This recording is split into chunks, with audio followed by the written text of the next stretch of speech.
Sundays at 10 p.m. with the Beta Ranger. There's movies, worst movies from every dimension and every timeline. All the worst, all the best. Cosmic Theta Theatre 2117 in the not too distant future. Cosmic Theta Theatre 2117. Let's get ready to riff. Do you know what your sin is? I'm a god, I'm not the god, I don't think. The dude abides, I need scissors. 61. Scientists were so preoccupied. Are you the keen master? I know kung fu. I fight for the users. Cosmic Theta Theta. Cosmic Theta Theta 27. Cosmic Theta Theta 27. Cosmic Theta 21/7.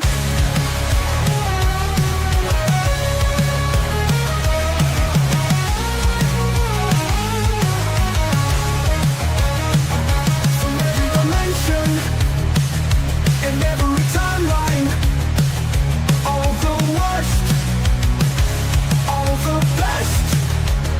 Cosmic Theta dimension. In every timeline, all the worst, all the worst, all the best. Do you know what this is? I'm a god, I'm not the god, I don't think. The dude abides. I need scissors. 61. Scientists were so preoccupied. Are you the key master? I know kung fu. I know kung fu. I fight for the users. Cosmic Theta Theta 2117. Cosmic Theta Theta 2117. Cosmic Theta Theta 2117. Cosmic Theta Theta 2117. Yeah, yeah, yeah. Oh yeah.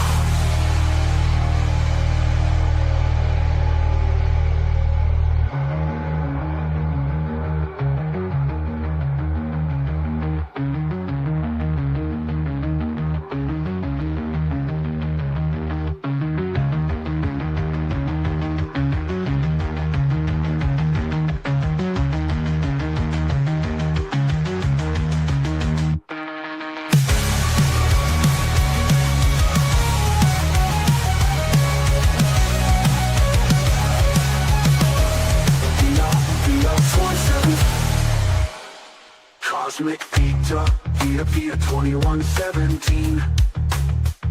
Cosmic Theta Theta Theta 2117.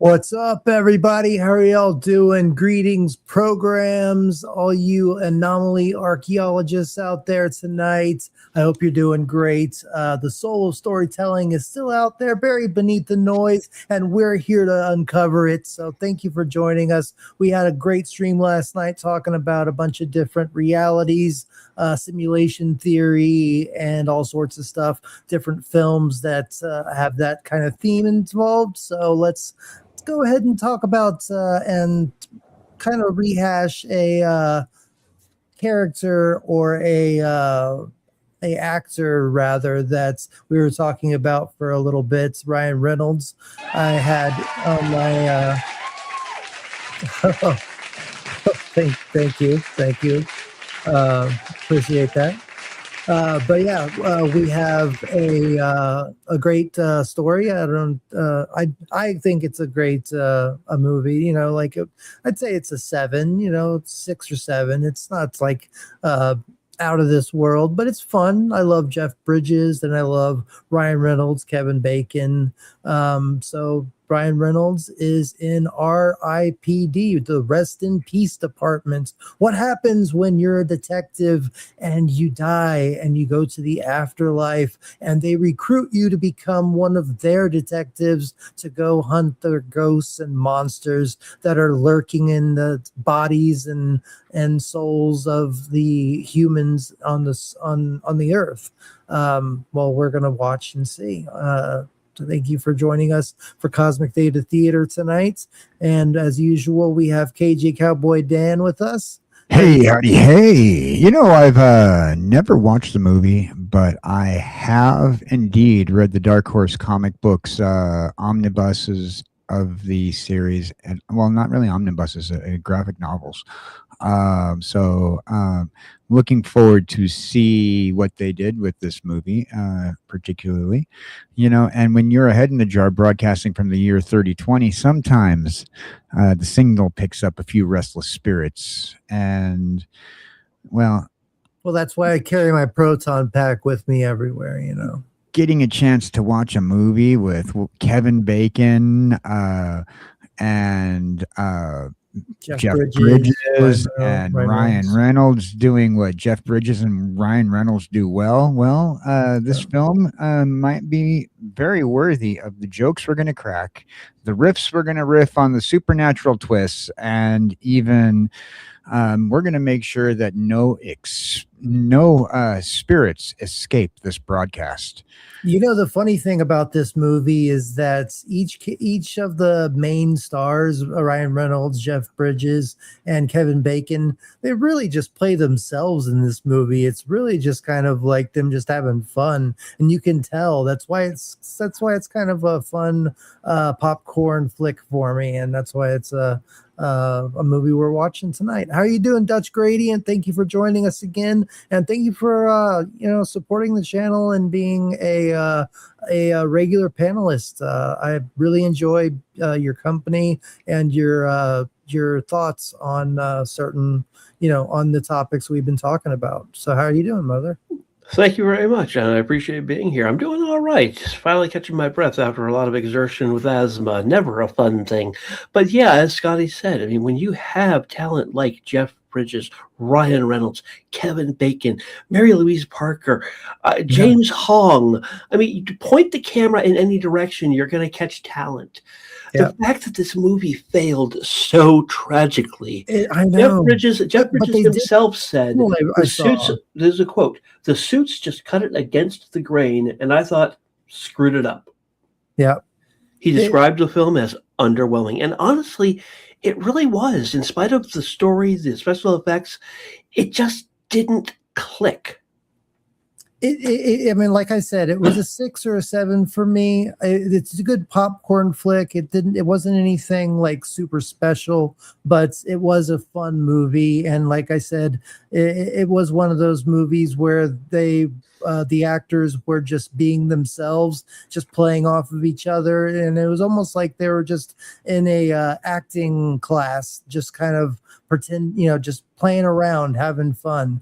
And I think a lot of it probably is improv, because these lines are just very they're just very natural for the actors from the past that we've seen. So truthfully though, Marissa Miller and James Hong did most of the heavy lifting on this movie, because they had to act like Ryan Reynolds and Jeff Bridges. Exactly. Like so they were the ones Ryan Reynolds really and Jeff doing Bridges had it easy. It was James Hong and Marissa Miller. Marissa Miller. That's yeah, they I didn't really think about that, but yeah, they probably had to put in a lot of effort to be as what's the word, charismatic as each one in their own different ways. So Not to spoil too much, but do you realize how many takes they did with Marissa Miller being hit by the bus? There was no, at least 9 different takes. yeah, don't spoil No, it but for, I'm just saying, 9 different takes of smacking into the front of a bus. I mean, that's dedication. yeah, yeah. It's going to be fun. We're going to have a good time watching it. And everybody, thank you for joining us tonight. This is one of those months where the support really is shown, and I'm really putting a lot of effort into making sure I stream pretty much every day. Thursday is the only days that I can't, just because I have to get up so damn early on Friday morning. But I'm really trying to put a lot of effort into this, and I hope that you're enjoying the programming that we're putting in and doing the topics that we're covering. So if you like to support the channel and become a member, you know how to do that, and gift memberships. There's also a new merchandise in the Teespring store that we're trying to save physical media, protect, collect, own physical media forever. And we have it right here. It should be popping up. Oh, Do it. It's had an issue. Do it. Popping up. Buy them all.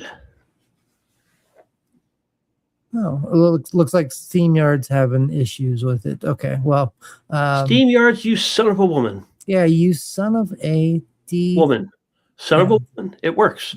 Son of a woman. All right. Yeah, it's true. All right. Well, anyway, you can go to the Teespring store and check it out. And I really thank you, Dutch, for the first purchase of that shirt, and thank you for the thought of going to your local McKay's and my local used CD, DVD, books, toys, etc. store. Doesn't matter what the name of the store is. Go to your local one. They sell used stuff. Sell them on buying those shirts to stock in their store. You know, I should probably do that too. Like if I have enough money to buy one, I'll go across the street and go to my my I think it's a DVD exchange or something like that, media exchange or something. But yeah. So let's go ahead and welcome everybody. We have KG Cowboy Dan in the chat saying this is going to be fun. It is going to be fun. We're going to have a good time. Jamie Lynn, thank you. I'll be there. Thank you for being here. And made sure to have this be public so that you'd be able to watch it. I'm not going to enforce the members only Sunday streams for a little while, because I really need all the support and growth on the channel that we can get. So Jamie, we want to get some new audience members to check out the channel and see if they like it, and see if they want to get involved in maybe even being on the panel. If they have a YouTube channel, I'd love to join and be a part of talking about films. There's a couple channels like Cinema Gulp, like Scotty is on, Ben is awesome, and all those people are great. So thank you for being here, Jamie, and Captain Giratina as well, who is also having a Wednesday stream about Transformers. I wish I could be there. I want to be there and talk about Transformers so bad. I might be able to stop in for a little bit, but I'm also going to be doing a stream that night because I'm trying to grow the channel, and I need to be consistent and bring entertainment and bring new ideas to the audience more often, and get new people to catch the advertisements on Twitter and see if we can get a bigger audience and get a bigger support structure to help keep the channel alive and keep me alive. That would also be great. Jamie Lynn, and we also have with us, let's see, we have me in here as well. Let's see, and we have DJ Play Nice. Thank you, Joe. Thank you so much for that. Yes, please make sure that your subscription is active and that alert bell is set to all. YouTube can get squirrely, a little bit squirrely out there. Thank you so much, DJ Play Nice. And Gunner, thank you so much for being here tonight. I'm sure you're working, but I know that you're trying to support the channel and having the stream in the background while you're working. I know you're going through the same kind of financial troubles too. So I pray for you. I pray for everybody. God bless you all. And thank you so much for supporting the channel. DJ Play Nice. Now's a good time to share out this show. Send it to a friend. Post a bump on your own YouTube channel in the community tab and on the Rumble side as well. We're also on the Rumble side, and we can also get more people over there as well. And I can put that link in the chat if you want to go over there and subscribe to the Rumble side.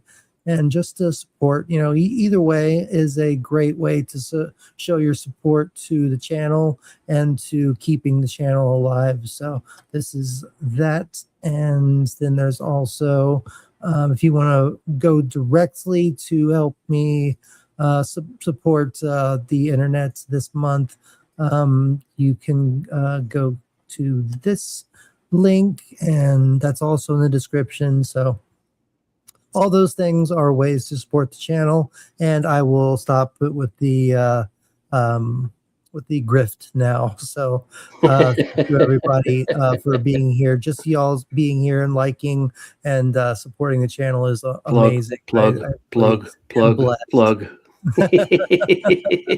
Lombardi's 1969. Greetings, DJ Play Nice and Theta of Nerd Archaeology. Greetings to you, sir, and salutations. And preserve the lore, because the lore is where we get our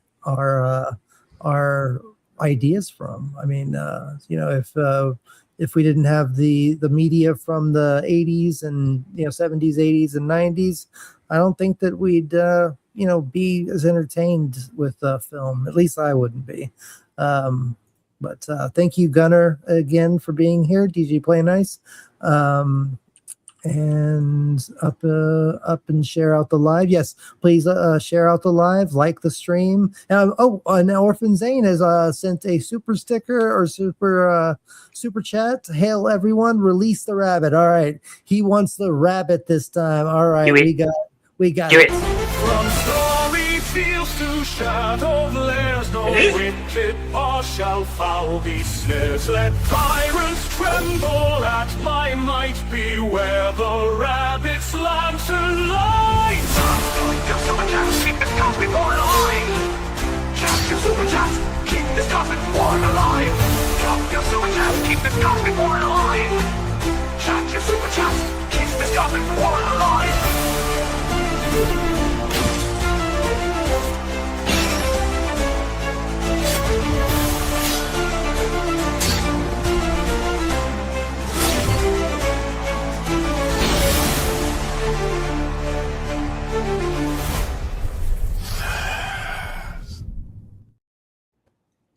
And your super chat does keep this cosmic warrior alive. So thank you so much for that. And then we have Gunner, a member at the Legend of the Nerd Archaeology for 21 months. It's been 21 months already. Wow.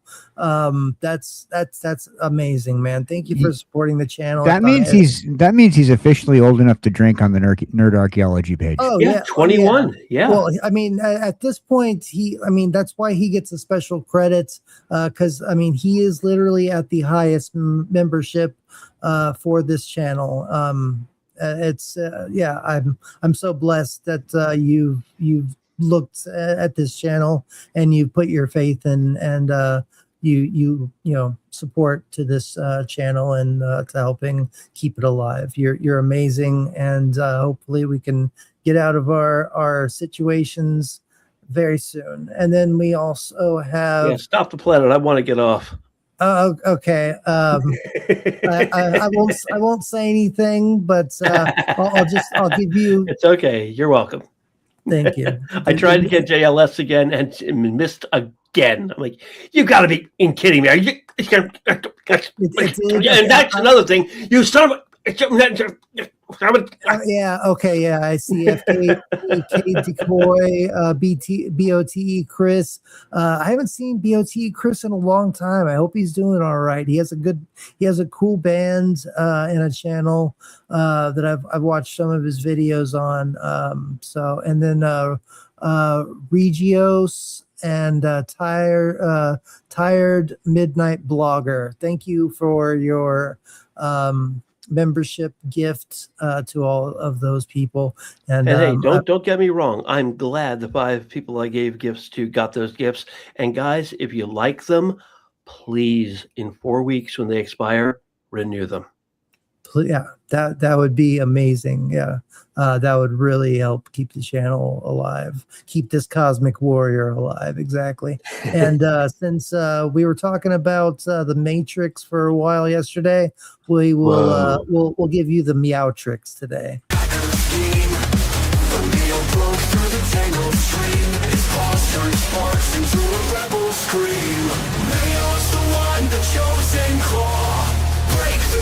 Defy their law.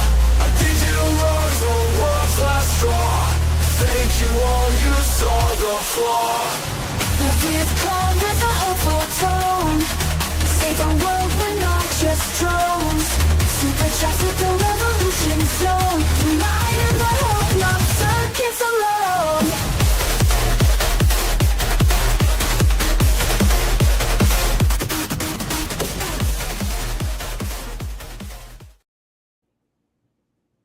Thank you so much for that, man. That's awesome. And I also want to give this a little funny thing. Look, Ling, those curly cues on your face make me so hot I can't think straight. It's impossible. You'll never make it. Never make it. Ever make it. Never make it. Never make it. You'll never make it. Ever. Don't you see you can make it? I implore you to reconsider. Implore you to reconsider.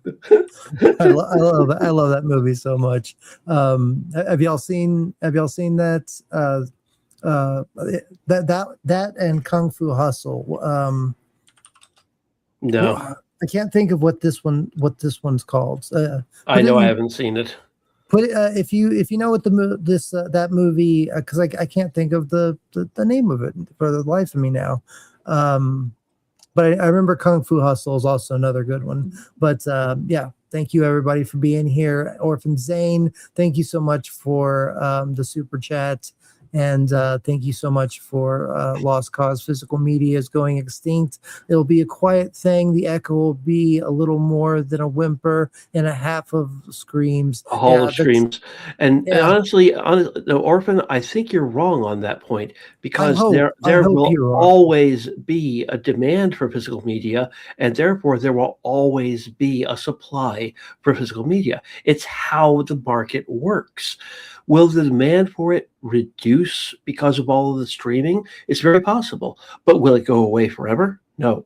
No, it will not. I hope you're right, man. Like I really do. And that's why I want to put a movement together. Even if I'm not, even if my movement is just a little part of it, like I want to be a catalyst for helping this physical media not go extinct, because that would just be so awful, because the model that we were talking about on Friday is so scary that it makes me not even want to care about films or games or anything at all anymore, because first of all, I'm a very modest living guy. Like the only thing that I like to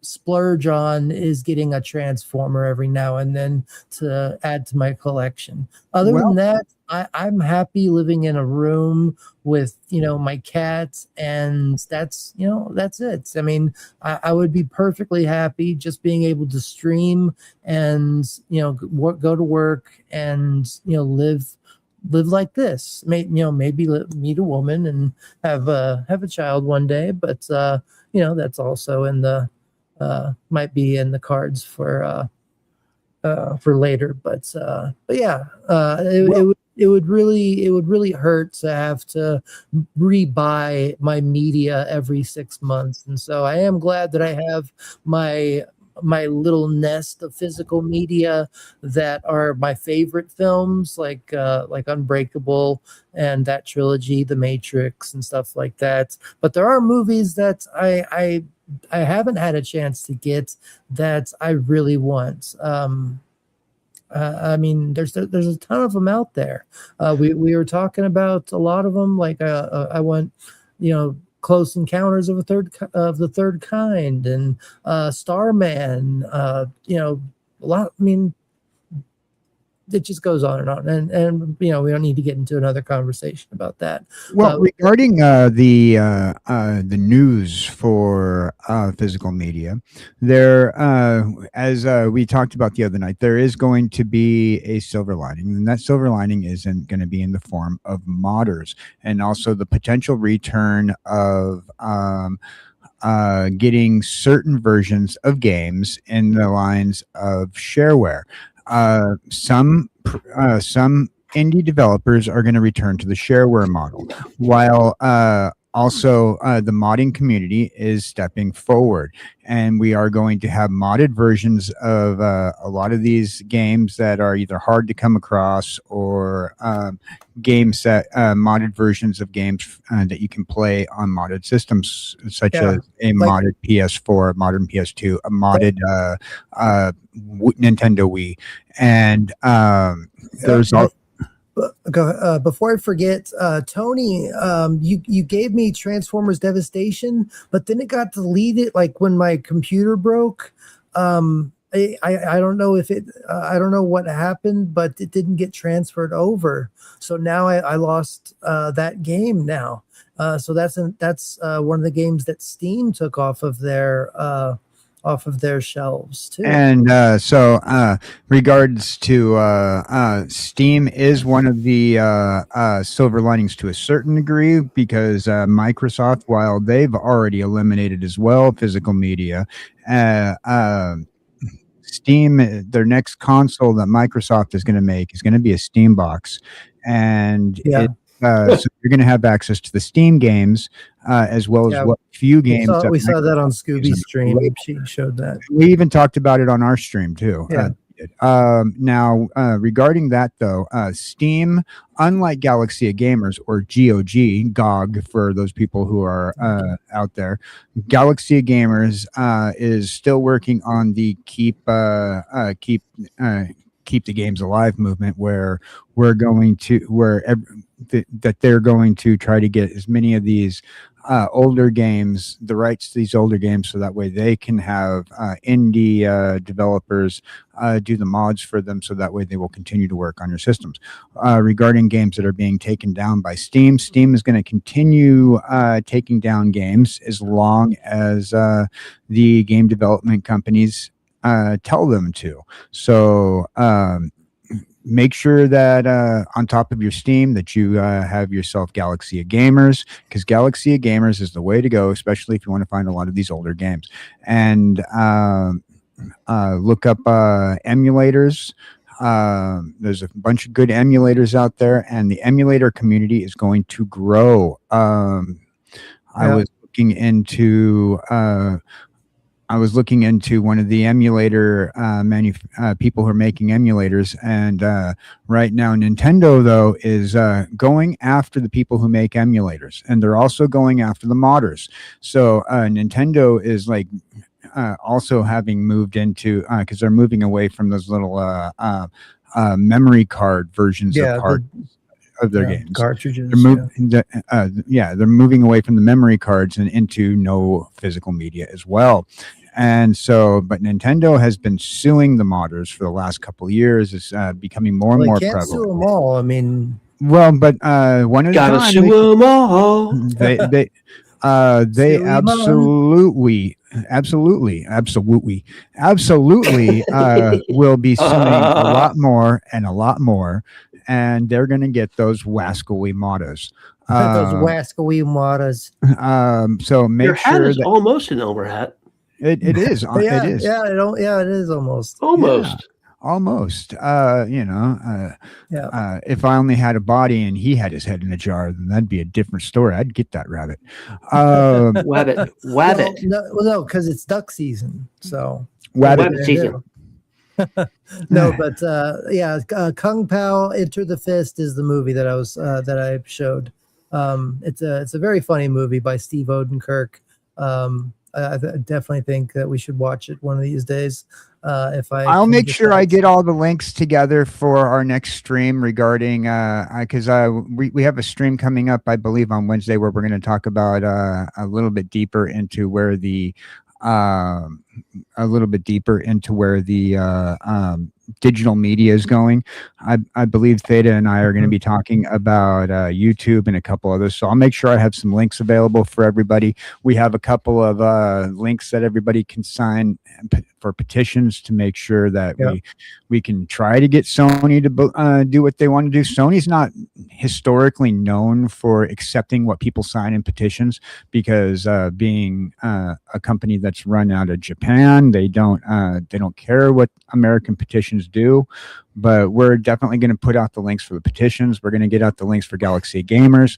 We'll get out some links for, if you haven't already, I'll make sure that people follow me and Theta on, make sure you follow me and Theta on Steam as well. And Steam, X, even on Facebook. I also have a Facebook over there. Well, I also wanted to remind everybody that next Saturday, we're going to be having a stream about the sci-fi movies that predicted the future. So that'll be a fun one too. So we'll have that Wednesday show where we'll be talking about how this is going to be affecting YouTubers and stuff like that on Wednesday, and more talking about the physical media situation, but mainly a lot of it is going to be about how it's affecting YouTubers in the future. And then on Saturday the 25th, we're going to be doing how sci-fi movies predicted the future, and sci-fi TV shows for that matter. So, thank you everybody. And I'll put the link in the chat. Tony, thank you for being here. I know regain your former glory as soon as you can, within which then you can be hailed. All right. As long as it's not the kind of hail that falls from the sky, I'm okay. My jar is liable to be cracked by hail. No, it's like a Star Trek hail, like hailing frequencies. That kind's okay. That kind is okay. Just we're not looking for ice balls that break glass. We're not doing How about that. space balls? For the past week, we've had like a flash flood warning almost every day here. So, What about space balls that break glass? Are those okay? Yeah. Typically, those are okay because they're pretty much hailed by assholes. Yeah, actually, exactly. There are real space balls. I don't know if you guys know it. They've been collecting them in on California beaches recently. They are fuel balls, typically from Chinese spacecraft, that get dropped down to Earth, and they're not dangerous except for the toxic chemicals inside them. Is that where the Toxic Avenger comes from? I don't think so. Okay. Well, thank you everybody. And I'll put the link in the chat, and we have a Comic Relief Crusader who's joining us now as well. Thank you everybody for being here and showing up and supporting the channel. Hail CRC! keeping this channel growing and keeping it going. Everybody, remember to leave a like. And after the stream, I will definitely forget to remind you to leave a comment after the stream, but I will try to remind you. It would help a lot to get the engagement up on the channel and on these streams. So at the end of the stream, please remind you to leave a comment on this stream after it gets processed through YouTube's and Rumble's stuff. So everybody, this is the link that we always go to, and go ahead and go ahead and click on the link, and we will get started watching the movie. Go ahead and join up. I'm going to send Comic Relief Crusader the link to the stage. Yeah, go ahead.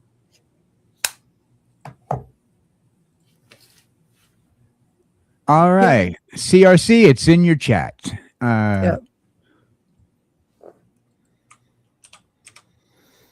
Oh, wait, that's not the right one. That's not the right one. If anybody else wants to join, while we watch the movie, let me know, and I'll send you out a link as well.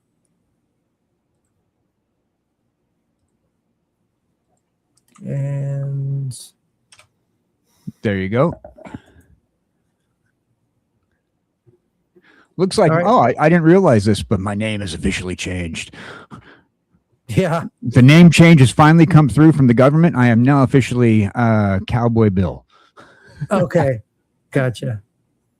All right. Does everybody see the movie? Is it playing for y'all? I see the FBI logo and badge. Okay. Cool. Perfect. Piracy is not a victimless crime. Perfect. All right. That blue screen that makes my eyes bleed yellow. And how is the sound? I don't know. I'm listening with one little earbud. Okay. I've got my headphones on the other ear.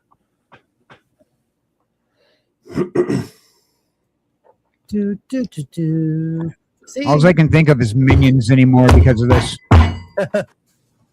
I've never actually seen Minions. Yeah, I saw the first of Despicable Me, and that was enough for me. I liked it, but that was all I needed. I never even saw Despicable Me. I know it was a very well received movie, but it's a little choppy. The movie is? Yeah, it's giving me images. Yeah, just like freeze frames. Right. Well, it wouldn't be a Theta of Archaeology stream without some of that. So we've had this before. We've had this before where it's given out like individual images. Let's see. It could have something to do with JLS's kit GIF, because that's running smooth as silk. I'm going to. Well, the Justice League or Justice Society usually runs smooth as silk. I mean, after all the superheroes are wearing spandex. Yes. However, spandex is not silk. Silk Spectre. How did I change the? You cheated. Bring it down to 780p. Yeah, I'm trying to find where I did that before.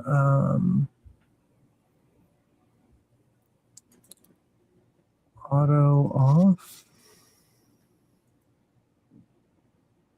Is that? Did I do it on here? Maybe settings, video quality. Oh, okay. Okay.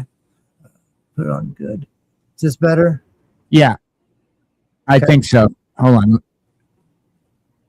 I'm not seeing it yet. No, it's still learning like a comic book. Yep. Frame. All right. Frame. Well, we will start. We will do this again. Okay. I'll reboot. Have you tried turning it off and back on again? Yeah, that's what I'm. I restarted my computer this morning, so like it's not an issue. That's not the issue. It's. If you have any unnecessary windows open, close them out. Yeah, that's a good idea. Okay. Close out Discord. Discord usually takes up a lot of space too. I never keep Discord open. I just if I use it, I close it right after.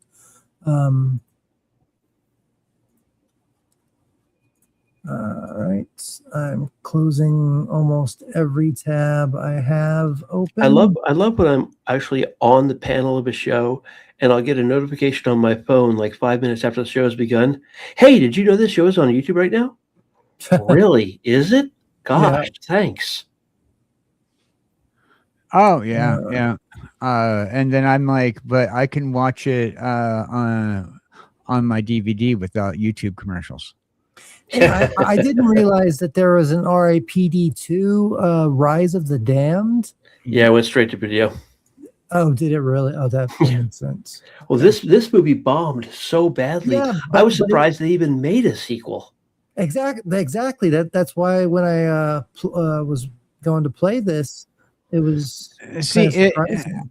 The comic book was made by Dark Horse Comics, so you couldn't get enough comic book people out to see it because it's a smaller. Dark Horse is not as big as like DC or Marvel, so having as many people out there, I mean, when you go from Marvel, you're able to get like people out there because of the franchises, but with like how is this? We're going to. The introductory Universal logo is choppy right now. Let's see if it smooths out. So far, not. It's still running like a comic book. Yeah, it's still choppy. I will be right back. I'll have to shut this down and come right back. You'll be right back. We will be left front. Yes. All right. Well, we will keep everybody entertained. Thank you. And while gotta say, the sound of the movie was smooth as could be. Absolutely. Everybody, stick around here. I'm going to sit here and make some faces. We're going to start with the O face. This is the face I make when I give head in the jar. That scared Theta off real quick when I said that. Oh. So a young man is backpacking through Ireland, through Scotland. Sorry, and it's an afternoon. He's sees this nice quaint little pub on the shore. He's like, yeah, I feel like a pub. I feel like a pint. Go check it out. So he strolls in. Place is empty. Bartender's polishing glasses. There's an old guy muttering to himself over in the corner. He bellies up to the bar.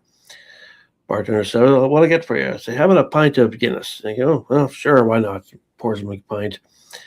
And they chat for a little bit. And then he says, "Hey, what's with the old guy muttering to himself over there?" Bartender looks over at him and goes, can I pause you real quick? This joke isn't going to get anyone canceled, right? No.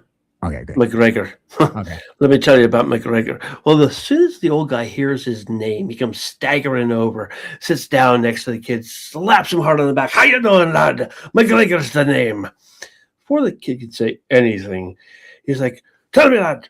Turns him in the chair, points out the window toward the ocean, says, "Do you see that pier? The one that goes as far as the eye can see." And he looks, it's a pretty solid looking pier. That's good work. "I built that pier with my own two hands. I drove in the pilings, laid down the framework, hammered in every single plank myself. That pier has stood nigh 20 years. Nary a plank fall into place. But did I call me McGregor the pier builder? Nah. And here, lad," spins around in his chair, pointing out the other window. "Do you see that fence? The one that goes as far as the eye can see."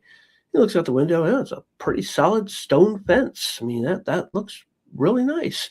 "I built that fence with my own two hands. I shaped the stones, laid them in place, mortared it. That stone wall has stood for nigh 20 years. Nary a pebble fall into place. But do you think they call me McGregor the fence builder? Nay. And here, lad," he slams his fist on the bar. "This bar we sit at. Notice how level it is, polished, smooth." The kid looks at it. It's like, yeah, actually, this is a rather impressive bar. "I built this bar with my own two hands. I chopped down the tree, planed the wood, sanded it, polished it. This bar has stood nigh 20 years. Nary a person's got so much as a splinter from it. Do you think they call me McGregor the bar builder? Nay. And then he looks over each shoulder and he said, leans in and says, but you screw one goat. All right. I got to stop you there. Is that too bad? Serious? Yeah, we don't. I think that's probably crossing a little line, but Oh, we got to be careful with that kind of stuff around here. I'm sorry. I didn't think that was bad. Oh no, you'd be amazed what YouTube gets mad at. Yeah, you'd be amazed what YouTube gets mad at. Even with a bad Scottish accent? I think so. Yeah. Although it's funny, but yeah, YouTube won't like that. We try to refrain from jokes like that.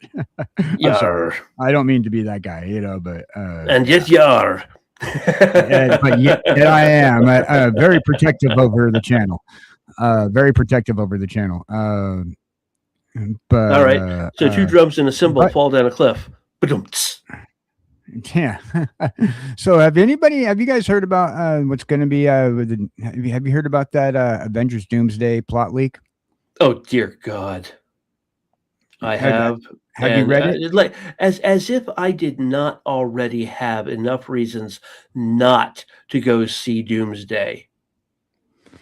So I did a breakdown of the Avengers Doomsday leak on my Kick page last week, and I did not make people too happy. Somebody came in and says, "Have you ever read Secret Wars 3?" I says, "Yeah, I read Secret Wars 3, and it has nothing to do with the current Avengers Doomsday plot leak." Correct. And they were swearing up and down that it did. And if you've I'm going to do another breakdown of it here, I think on Wednesday morning for the morning show. But if you've read the Avengers Doomsday plot leak, it is it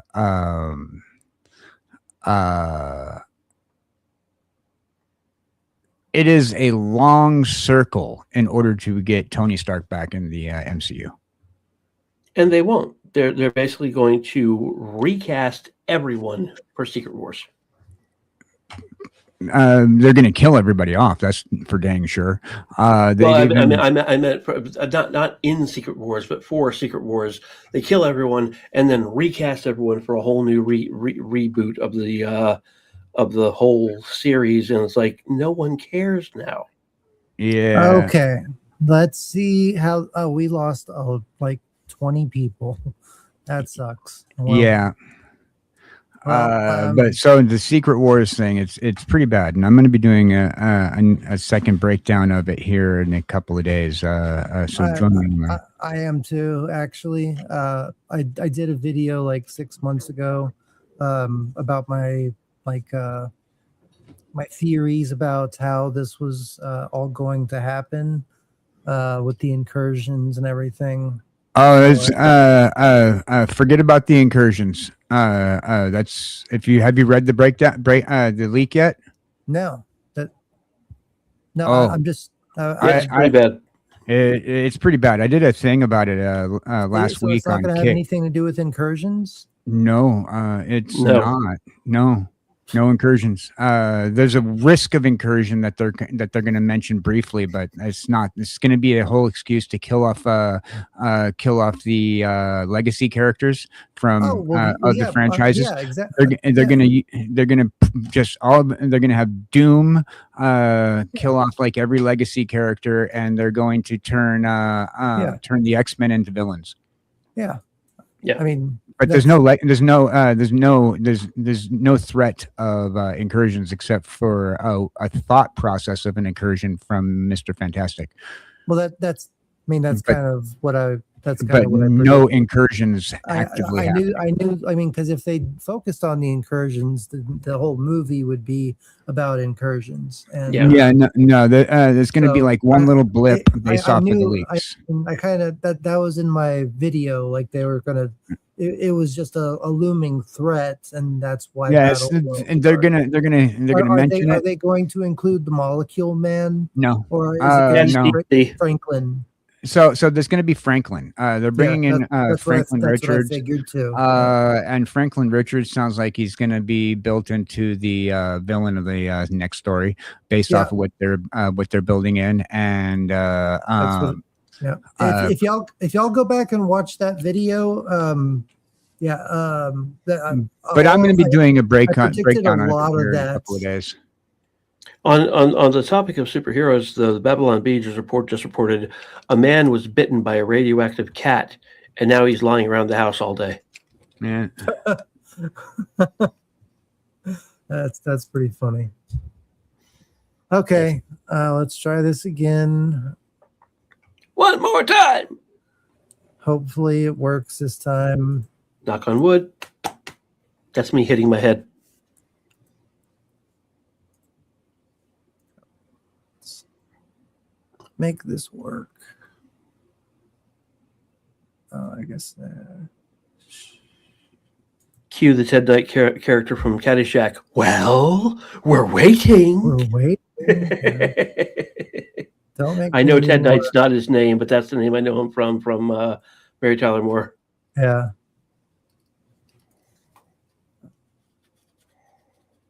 Share.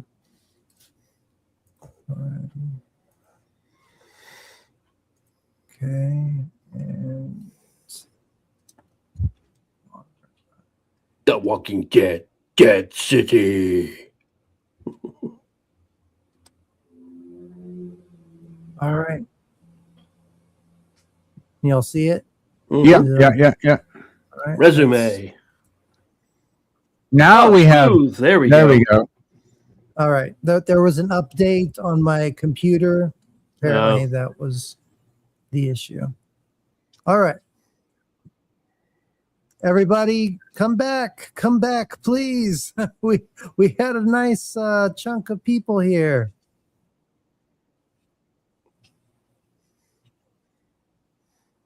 Oh, that'll leave a mark.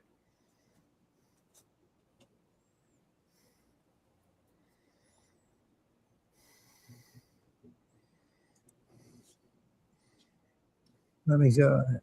Oh shit! I shrunk it. Not 3 or 4 days ago. There's only one real problem I have with this movie, and it's that, okay, people have souls. These souls go to the afterlife and are judged by someone, something, not sure who. Some of them escape and come back to be weird ghost-like things. And yet Jeff Bridges says it's the universe that does it. Yes, absolutely. It has to be the universe. Can't possibly be God, Yahweh, Allah. because they would lose a lot of. I mean, because they would lose a lot of their. They could have said the creator. They could have had Jeff Bridges saying, "We don't know who's in charge of it." Exactly. Somebody is, but no, they say specifically the universe. Yeah, but they're all right with saying certain things that are propagandized from a certain point of view, but from the other point of view, it's like, don't you dare say that, because it's the people on one side that won't riot, and then it's the other sides that will.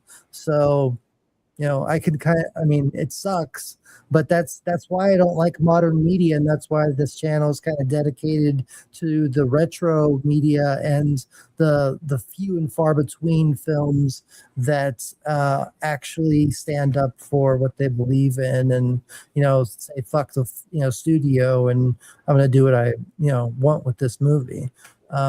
I just watched a documentary about the butterfly effect and the writers of that, and that's why I'm going to do a video on that, or a stream or something, because it was very intriguing. The writers, that was their first projects that was their baby. Then they got a chance to do the sequel to Final Destination, and then when they made money on that, Well, yeah, but it made money, so they gave them the green light on their project. Meanwhile, his girlfriend there was in the original The Devil Wears Prada. Yeah. I didn't like the Final Destination movies. Oh, I that's like where I they know were- her from. I like the first one, and I like the last one. No, They I realize now where I know her from. She was the girl who blows up in Iron Man 3, same year as this movie. She blows up. She's one of the folks with the centipede thing on her arm, and she's Gotcha. fighting Tony Stark and blows up. That's where I know her from. That's right. Same year as this movie. I will shoot that thing. Kevin That'd be, Bacon. a bullseye.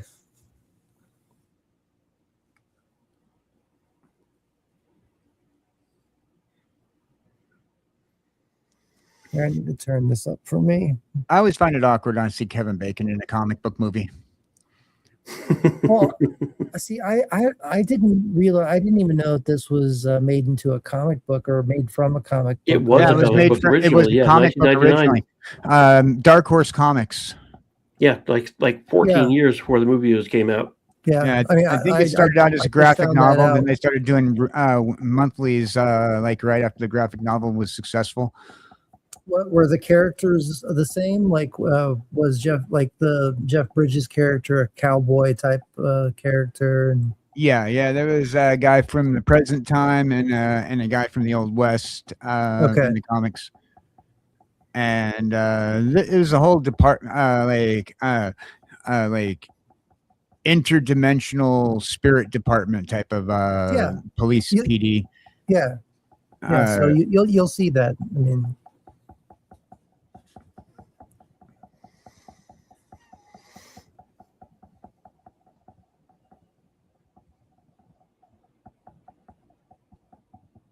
are my vocals all right? Did they Say get? again? Did they get? Because usually No, when I you're good. restart my You're computer, good. they get messed up. Yeah, we still have 6 folks watching this one. What's that? We still have 6 folks watching the video. But my audio, like Oh, your audio is fine. Yeah. okay. Usually when I restart my computer, I have to go through this whole rigmarole with changing my settings and stuff back. So good thing I'm hearing a. Is that one of you guys? I'm hearing it from YouTube. It's not from me. Okay. I mean, not that I'm aware of. Well, KJ didn't say anything, and now it's stopped, so I'm guessing it was him. No. We'll blame KJ. I don't have anything going on. I keep all my windows closed. This is a serious operation. I mean, Oh, cars, trucks, helicopters. This is like a whole SWAT terrorist. You know, one of the movies I want to watch on here is Time Cop. You know, that movie really ticked me off because I was actually in the process of trying to come up with a story for people enforcing time travel, and then Time Cop comes out and you sons of women. Because anything I would make after that would just seem derivative. Whoa, he's okay. That's called oh my God. They're not even identifying themselves as police, and he shoots a guy cold just for coming out the door. Yeah. Didn't say drop it. Didn't give him a chance, just killed him. And again, this is called murder.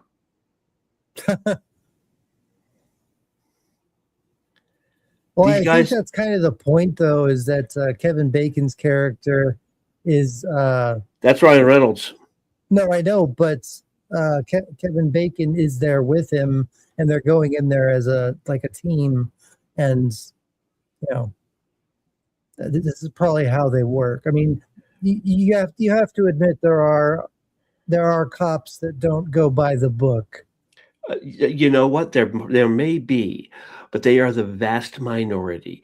Every I time I agree watch with that. any cop video or your body cam video, you see them shouting out like, LAPD, LAPD, drop your weapons and step forward, stuff like that. Especially since they have now have cams on on their body cams on all the time. Ooh, that was cold-blooded. Yeah. Can't let you turn that gold in. He might be okay.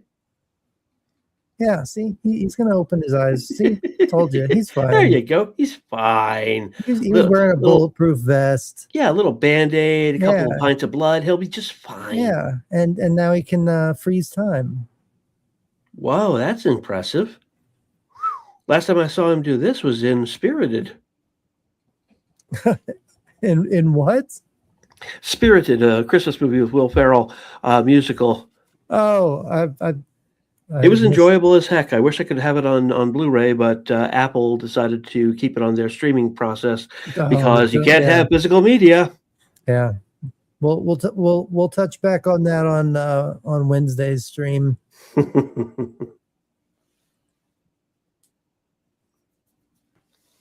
Hi guys, how you doing? You look like you're a little slow there. Yeah. Let me get ahead of you here. Yeah. It's like he's Barry Allen and like. Reminds me of that Twilight Zone episode where the guy gets the watch that can stop time, and then it ends up getting broken, and he's stuck in stopped time. Yeah. You know what sucks? Like, I used to be able to play the 80s, that was Twilight 80s Zone. and 90s Twilight Zone episodes on YouTube. Yeah. Watch the entire episodes on this Cosmic Theta Theater show, and now they started taking them off, and he's getting sucked into a vortex. Yeah, a very vortexy vortex. Very like an Iron Man Avengers vortexy vortex. Good thing he missed that 737. What would have happened if he hit the 737? I guess he probably would have gone right through it. I don't know. See, he was able to walk. He was able to walk on the ground easily enough. Well, that's very hexagonal. Look at. I mean, there's a lot of people there, and there's a fresca.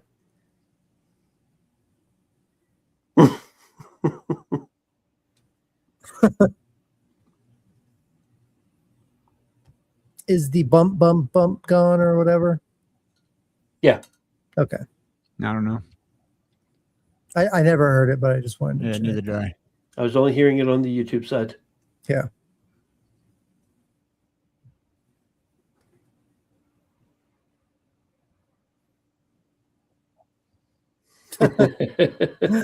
I love Mary Louise Parker. Yeah, she is great.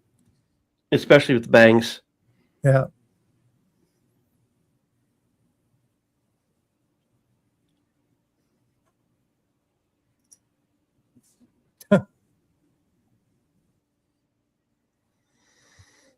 He had already regretted it. He was already planning on making it right. He was in the clear.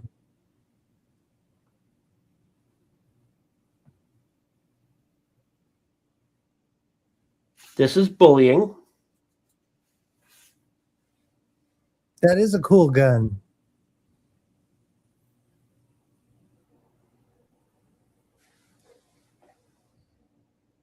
And that's so corny for like an Afterlife agency.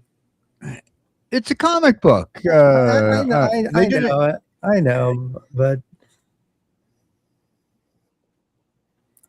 the R.I.P.D. I guess sounds cooler, but when you say it out, it's like in its in each word, it just doesn't roll off the tongue like R.I.P.D.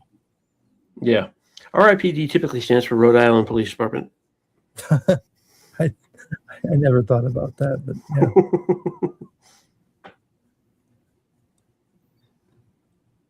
yeah. Funny thing is, she tells him, you can go in for judgment, or you can go for this for 100 years.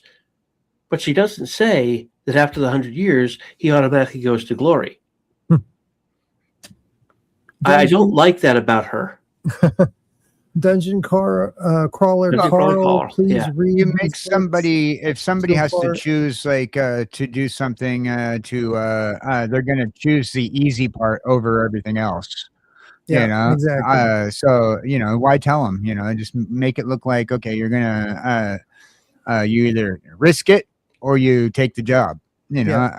But that's the thing. She doesn't say that if you take the job, you won't risk it after the job. That's the problem. This sounds like a double cross. Sigvalduson's comment. Dungeon Crawler Carl, please read these books. So far, 8 books have been released. Is he talking about the Rest in Peace Department comic? No, book? it's a series. It's a series of books called Dungeon Crawler Carl. Oh, okay, gotcha. Yeah, the author Yes.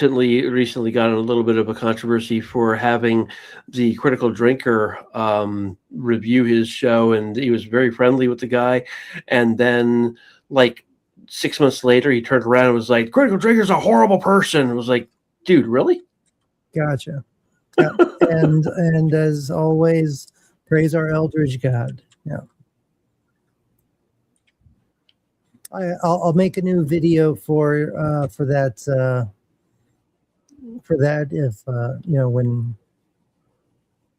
when super chats come in for you. Without the R.I.P.D, the world would have been overrun by deados by 1954. That's an interesting date.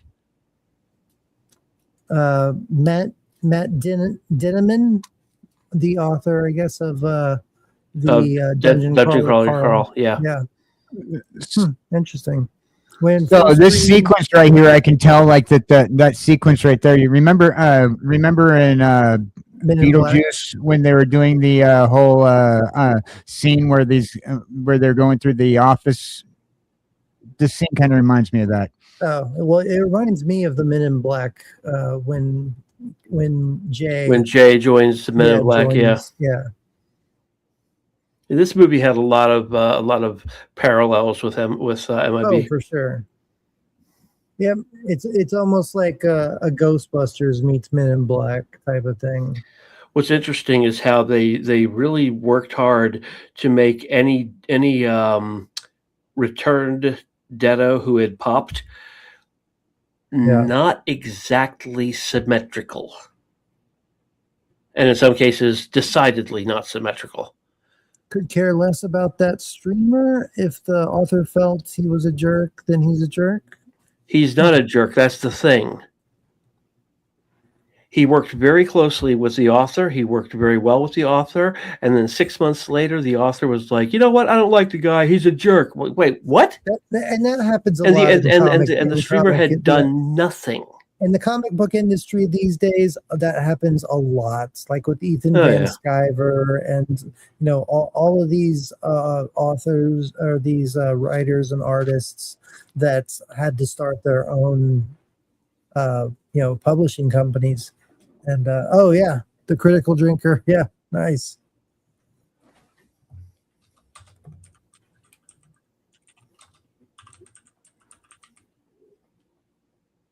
Yeah, actually, Syphax, I think, is has like he's not like good friends with him like he is with Chris Gore, but he's met him and they've hung out a few times. Yeah, I've met him. He's a great guy. Oh, you have? Cool. Well, from what I'm seeing, it's all because the Critical Drinker's right-wing views, as opposed to the. Except he's not right-wing. That's a hilarious part. It's just that he's not left-wing. Yeah, he's more. And also, the Critical Drinker made some sort of remark about the satire in the comic book as well. That was minor inclusion sparked controversy. He didn't. So like the writer of the comic book apparently had some sort of inclusion in with inappropriate activities with minors within the comic book, and the critical drinker did not like that. Okay. And Anyway, back to the movie. Yeah, So they yeah. just got Let's not into a talk cab about called that. VCR. Funny thing, Yeah. the license plate on the VCR cab was 314159. First opening 5 digits of pi, 3.14159. Oh, 3.1455968. I used to have like 3.14159,287. Yeah, 287. it's just and that actually pops up a couple more times in the movie. I mean, Yeah. I never noticed that. I wonder why specifically dealing with pi. and in fact, if you pause the movie next time you watch it, when Proctor shows Nick his file, you see a portion of pi on the front page of his file. No, but I mean, like, what symbolism does that have to this movie? Don't know, just that it was there. I'll have to look Yeah. into that.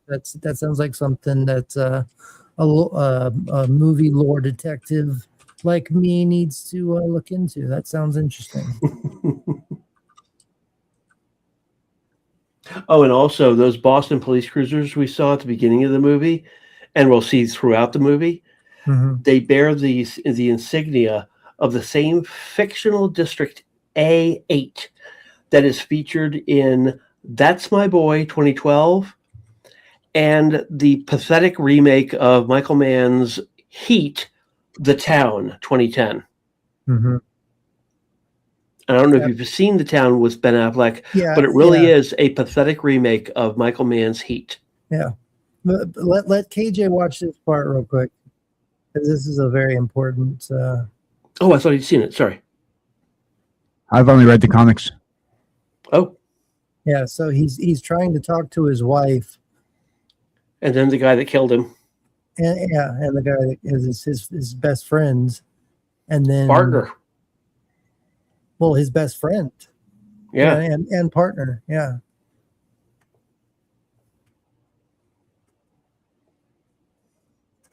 Yeah.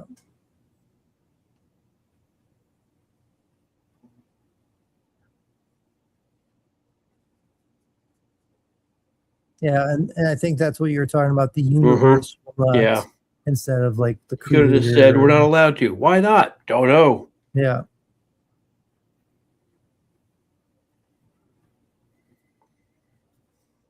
He is David Lopan. Yeah, he's David Lopan.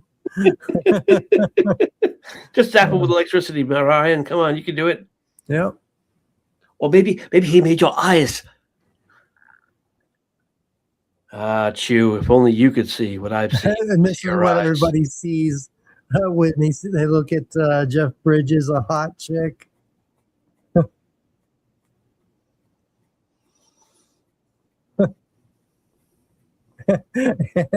A hot chick and David Lopan. James Hong. Yeah, that's why I like this movie. There's funny little nods to, just funny little events.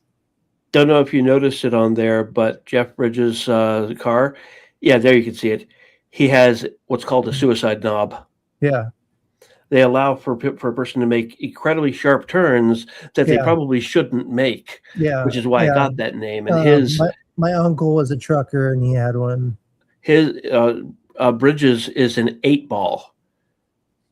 Nice. So he's throughout the movie when he's driving, he's kind of behind the 8-ball. Yeah, I see the 8-ball. Yeah, I play 9-ball myself, but there you go. I like 8-ball. Well, no, then if you play 9-ball, then you know what being behind the 8-ball means. Yeah, exactly. Yeah.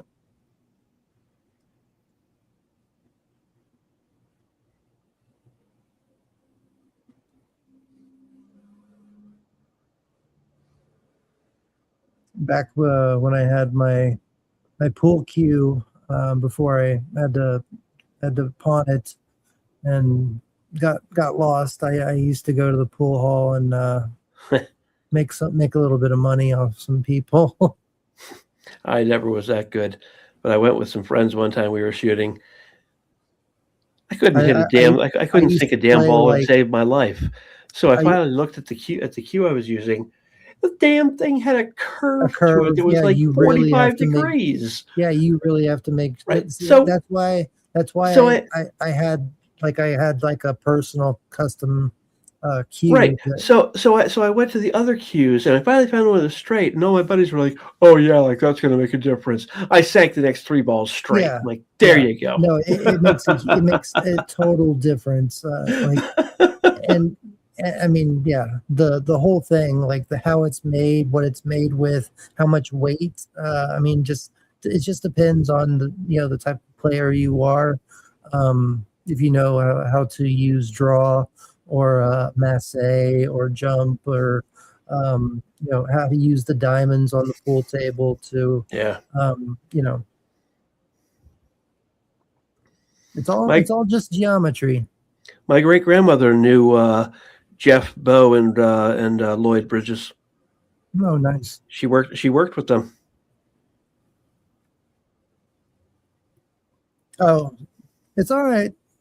You don't have to apologize. Sigwell said, I apologize for my comment about the critical drinker. Apparently, Matt Dinneman appears to be a leftist. I said my previous statement out of ignorance. I It's looked no, up. no problem. Yeah, don't worry. Yeah, don't worry about it, man. Thanks for Alles calling. alles klar, Sig. Alles klar. Yeah. I don't know if you actually speak German. I don't speak Swedish. I think Sig is a Swedish name, but all's well. Yeah. Well, no. Well, I know a guy. He did my headshots when I was when I had my talent agent and did magic and had acting roles and stuff. And the guy's name was Siggy Ragnar, and he was from Norway or Sweden. So it's around that area. No, we wouldn't expect that, but yeah. He wasn't a communist nor a Marxist. Well, good for him. He was only a Nazi. Wait, what? No, actually, he was a capitalist. He leaned to the right. He still does. I still follow him on. Yeah. No. I was joking about No, I what know. Sig said. Yeah. Norwegian Viking name. Good to know. Yeah. But it is true when you think of those countries. You think of like a type of socialism or. Oh, Matt Dinneman wasn't a communist nor a Marxist. I honestly thought that's what you were saying. Yeah. Yeah, exactly. Yeah, it's Norwegian. That's what. See, I got it right. I mean, I did take 2 stabs at it. I said Norway or Sweden, but I got it right the first time. Now this is amazing scene with Roy telling Nick, it's like, I don't care about your 15 years in the Force. You don't know what you're doing here. Exactly. What it boils down to. Exactly. And that's what I was saying at the beginning before we started the movie. Like a lot of this movie seems like it's just Ryan Reynolds and Jeff Bridges improving a lot of stuff. Like they just seem to just be having fun with it. And like you said, it's these two Lopan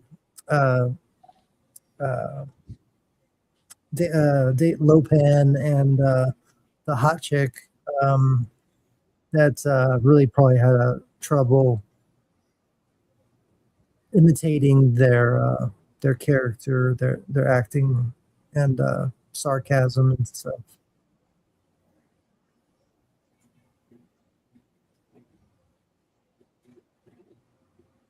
Love the questions they ask him here. Yeah, it's almost like the scene in Blade Runner where it's like you see a turtle on its back. That's it can't true. raise itself, and you're not helping it. Why aren't you helping it? I didn't put that together. Yeah, but that's actually a good point. Funny thing in Blade Runner when he says, "Tell me things you think tell me your thoughts when you think about your mother." And Leon says, "My mother?" He says, "Yeah." in the scene you see, he leans forward and says, "Let me tell you about my mother," and shoots him under the table. Later, Deckard is listening to the audio in the car, and he goes, "My mother? Yeah, I'll tell you about my mother." Blam. It's like Sig Wilson says, I was looking up a name for a character I played in Dark of Ages Camelot back when DOAC was new, and I found it to be a cool name. I live in the U.S., and English is my only language. Oh, okay. good to know. Yeah.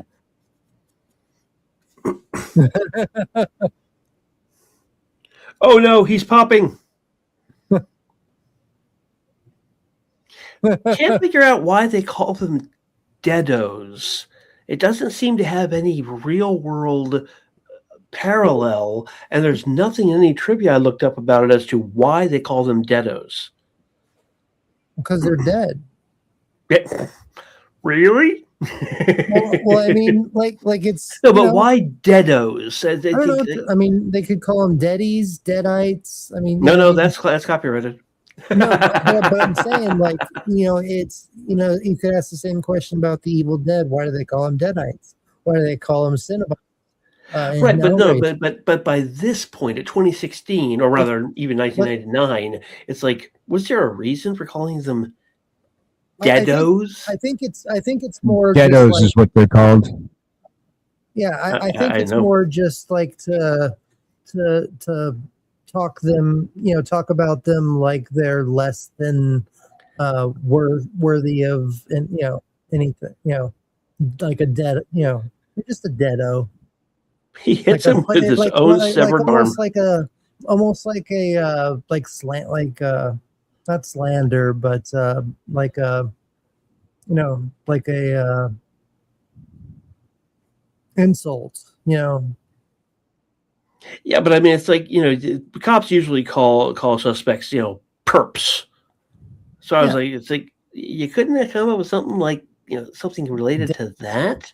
No, deados. Okay. No, in the comics, they use like a very humorous reference about it, just to be. That seems right out of Dr. Strangelove.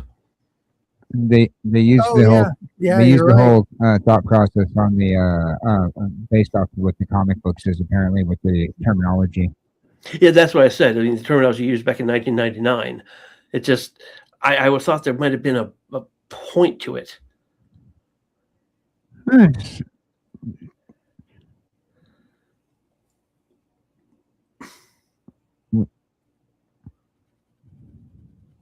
It still hurts. That's why I put you on the bottom.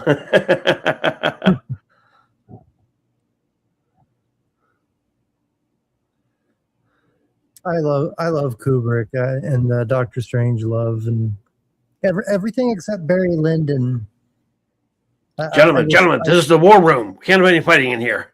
I just can't get through Barry Lyndon, but every other movie Kubrick made, I love. Gotcha.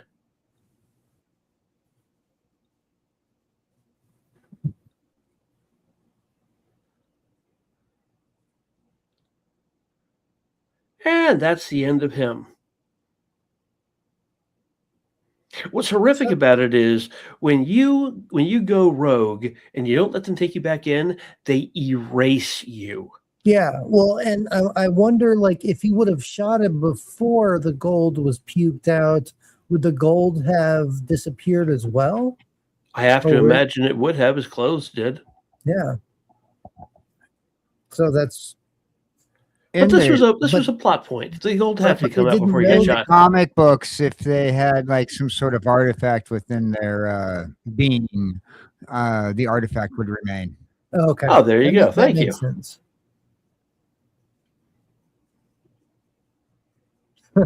No, shut up. No, that's like me and you, KJ. That's me. Like, no, shut up, KJ. Let me finish my sentence. Girls, you're both pretty. Oh, this is brilliant. I love this. Yeah. That scene, they did like 9 takes of her jumping onto or being launched onto the front of a bus for that effect. Well, yeah, and she I said couldn't it didn't imagine that hurt. she had much stunts, stunt abilities. No, and she said it didn't hurt. She said I was acting like a bug. Like, Yeah, she looked like it. She played a good bug. It looks like we have everybody, or at least some people coming back. So I will put the link back in the chat if y'all haven't gotten back in here. We are watching R.I.P.D. Go ahead and join us. We fixed the stuttering, the choppiness. yes, it is no longer choppy. It is good. I mean, it's in 4800 resolution, but It is glorious. at You least meant 480. At least it's not choppy. You meant 480, not 4800. Yeah, 480. 48 million kajillion. Picopixels.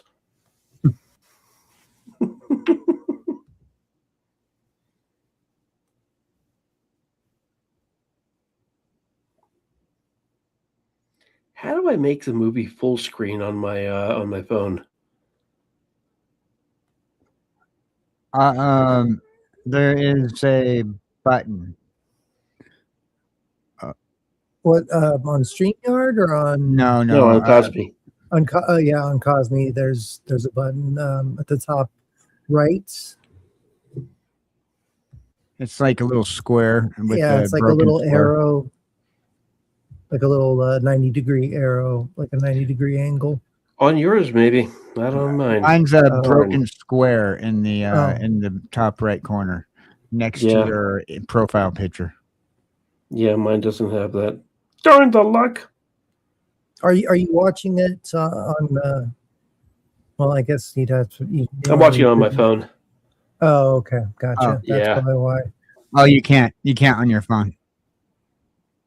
Darn the luck.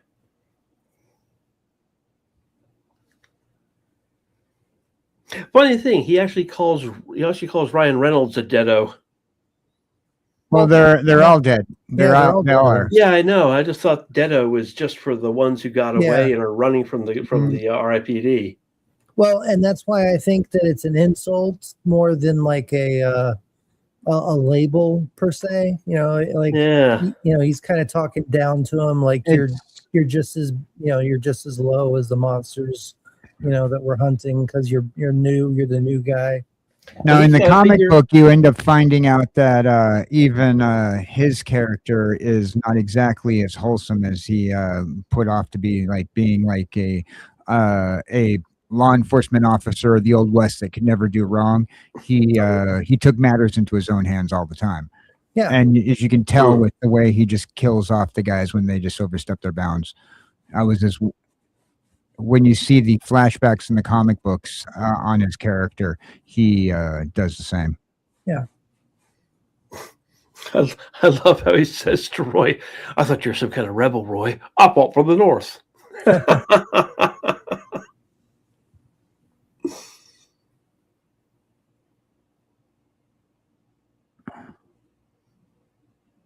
He's trying to find a new hat. He lost his good hat when he got thrown into the bus. I know. Yeah. His favorite hat. Yeah. That was my favorite hat. Dag nabbit. I love him. He's a great actor. Yeah, Michael Massey, I think is his name. You know what's funny is Mike Hot Tub Judge. Time Machine. Mike Judge, the creator of like Beavis and Butthead and a whole bunch of other movies, he plays a bunch of deados in this movie. Oh, that's cool. I didn't know that. Nice little fun fact. Yeah, King of the Hill, Beavis and Butthead. First two Yeah. seasons of Daria until they fired him. Fire. Yeah, first 2 seasons of Daria until they fired him and took his property away from him. Yeah, That's why Daria sucked after second season. yeah. Yeah, and they fired him and they took his franchise from him. My mom watched Daria. She loved that show, and then after second season, she was like, "What happened?" A great show. Yeah. Well, see, what happened was his business partner, who he was in business with to make Beavis and Butthead and Daria, claimed that he invented Daria, and they had a Lord. falling out. They had a falling out, and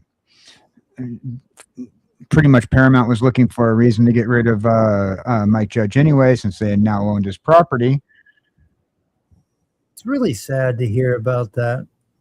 Like And friends that start like a really popular Uh-oh. Dodge Challenger coming down the road. show or some kind of breakthrough, that's why money always ruins friendships. I always say, don't money always ruins friendships.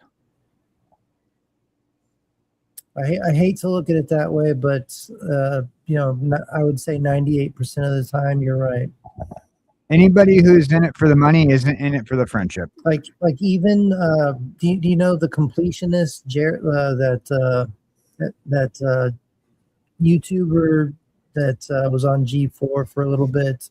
He had a show, The Completionist, and he had a partner for like the first couple years, and his partner is like the way that they played off G4, the entire thing collapsed. No, this wasn't on G4. This was on YouTube. But when G4 tried to come, remember when that lesbian girl like went off on like men and how games and stuff. Do you remember that whole fiasco? That blonde, short-haired girl. Baby Ink. No, Sweet Baby Ink. No. This was when G4 got a YouTube channel, and they're trying to come back and start like a new program, and they only lasted a little bit because of that woman's outrage on the show. Like she went off on men and how that we're all sexist and video games are all sexist. And there was like also I didn't mean to open this. I didn't mean to open this whole can of worms. I mean, we're the missing the movie completionist. here. Though a big part of his fallout was also due to a big old $600,000 fraud scandal that had to do with the charity fraud as well. So don't forget about that. But that was after the breakup of him and his partner. I forgot what his name was. But all the videos are gone now. But they were so funny back. Andy was friends with Mudahar. Who kind of tanked his YouTube career as well. Yeah, but he was on that very episode with that lady that lesbian lady that went off, and he was just sitting there the whole time, like shaking his, like nodding his head, like, yeah, you tell him. And then after that the YouTube channel just tanked. Meanwhile, here Kevin Costner, good Lord, here Kevin Bacon is making his widow think that he's a bad guy by digging up the gold that he dug in the backyard. Yeah. Oh, he was his best friend. Oh, well then definitely Kevin Bacon can be trusted. You son of a woman. One thing I love about Kevin Bacon is how perfectly he can play a good guy or a bad guy. He's got such range. Yeah, I agree. That's why there's the 7 degrees of Kevin Bacon, because 6. No, I thought it was 7 degrees. Oh no, 6 degrees of Kevin Bacon. He thought it was a bad joke against him. He rejected it for so long. Then he realized what it was, and he was like, "Oh my God, I'm so sorry." Now he's embracing it. Yeah. But that's not to do with his acting ability. It just has to do with how many people have been in movies with him. But that's why he has so many roles, is because he has that range. Yeah. There are better centers of Hollywood than Kevin Bacon, though. No, for sure. Yeah. Check out the Oracle of Bacon at Virginia State of Virginia College, I think is the website. oracleofbacon.org. Yeah, it's brilliant. You type in any two actors, and it'll find you the shortest link. Even me, I have an IMDb profile. So do I. I wonder. I worked on a television pilot back around 2016. No, 2008. I wonder if we would be connected to Kevin Bacon. I'm not. There was no one in my group that was connected to him. But I doubt I would be too. I was a co-writer on a pilot that went nowhere. Yeah, the only person that I know that actually made it is a actor / musician, Jade Esteban Estrada. Huh. There was a YouTube challenge show back in a few years back where they were trying to challenge each other on who could find the furthest connection to Kevin Bacon. So like that's interesting. Instead of 6 degrees, they were trying to go as far as possible. Because there are like Oracle of Bacon.org and a couple other websites have kind of like an algorithm to find the closest. They wanted to get the furthest away. Gotcha.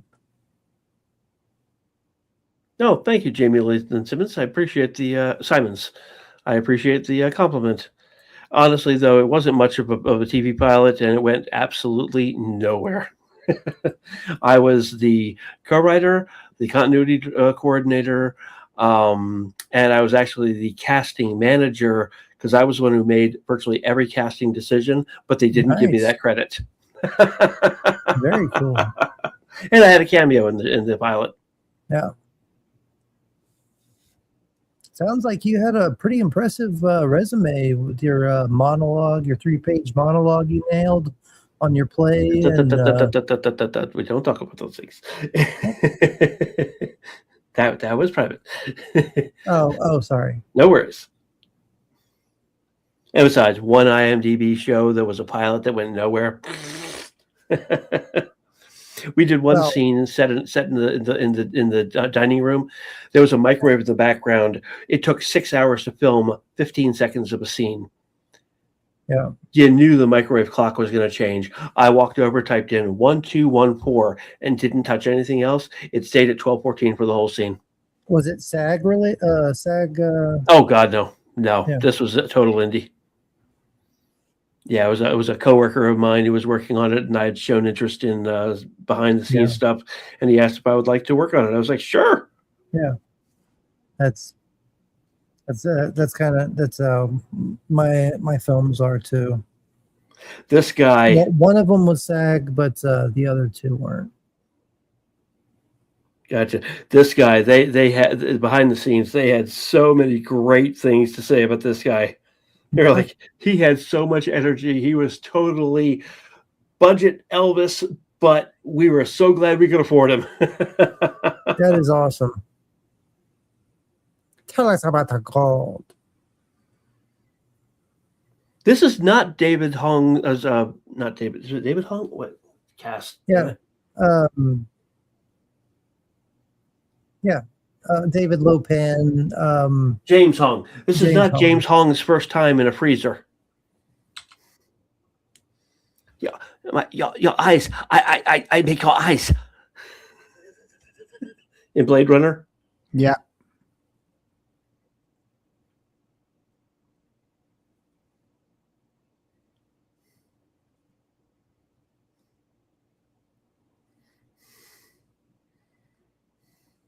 Oh, look at that handsome man. Busted.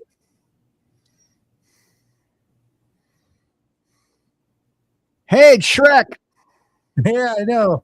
I mean, the CGI in this really, I mean, Sean last night was talking about the Matrix, but this came out not too long ago, and honestly, the Matrix did a lot better CGI Yeah. than Oh, these yeah. characters. Way better. JLS said, "Oh, there was an R.I.P.D sequel." Yes, there was. It went straight to video. It was not Yeah. good. Yeah, I just found out about that sequel when I started playing this earlier. and JLS is glad to see you're here, KJ. Yeah. Thank you all for being AJ? here. We have a great amount of people. We have 14 on X and 4 from YouTube still here. Thank you for sticking around. He has a banana. And now we're back to the beginning of the movie. Actually, this I is love how this it's is the got scene into we saw at the banana. beginning of the movie. You notice this guy defies gravity when he's popped out. Yeah. He's shooting him with a banana. What do you think I'm aiming at, you jerk? Aim for the head like a half a football field away. That's going to be, I'm trying my hardest.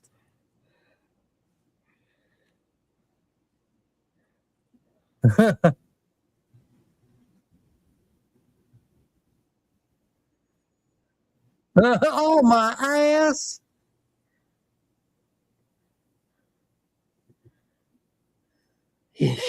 Reynolds is like, "Are you kidding me?" He just crushed that man. What did he ever do?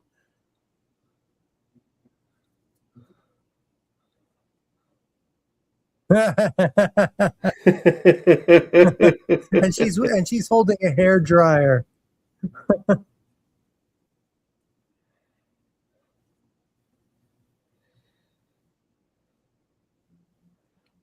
and the music "Let's Get It On" playing. Yeah. So it took me a while to figure out the title of the song. I had to run through it in my music head. would be playing in my head too if that happened. I had to run the song through my head to get the title. Sorry.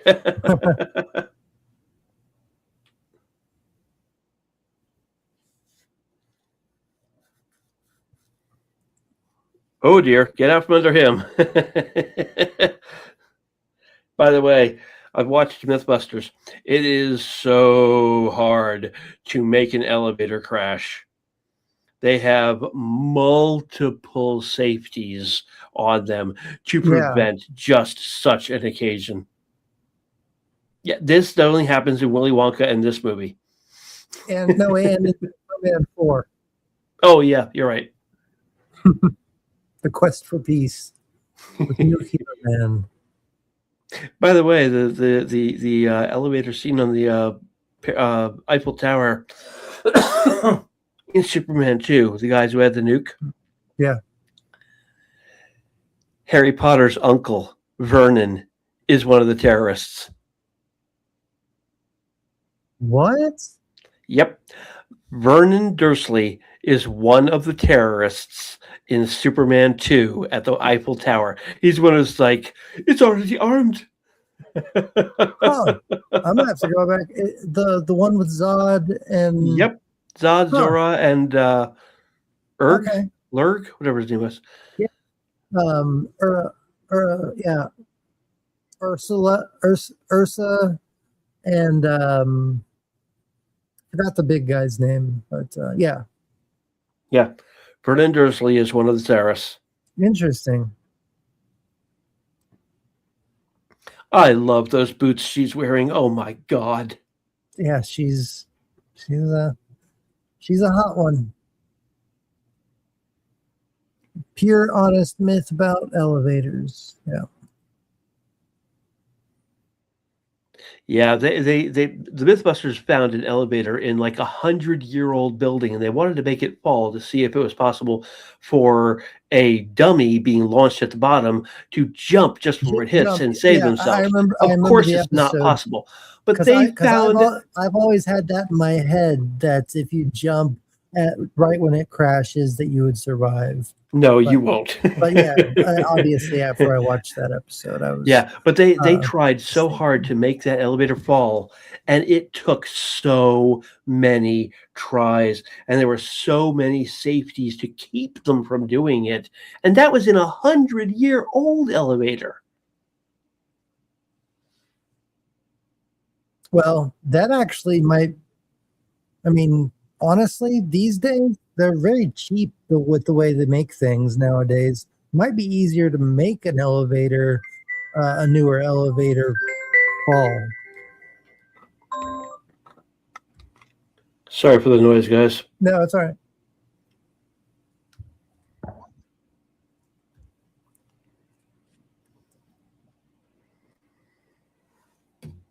See, but he is looking up like there is a like he's looking at God in this scene.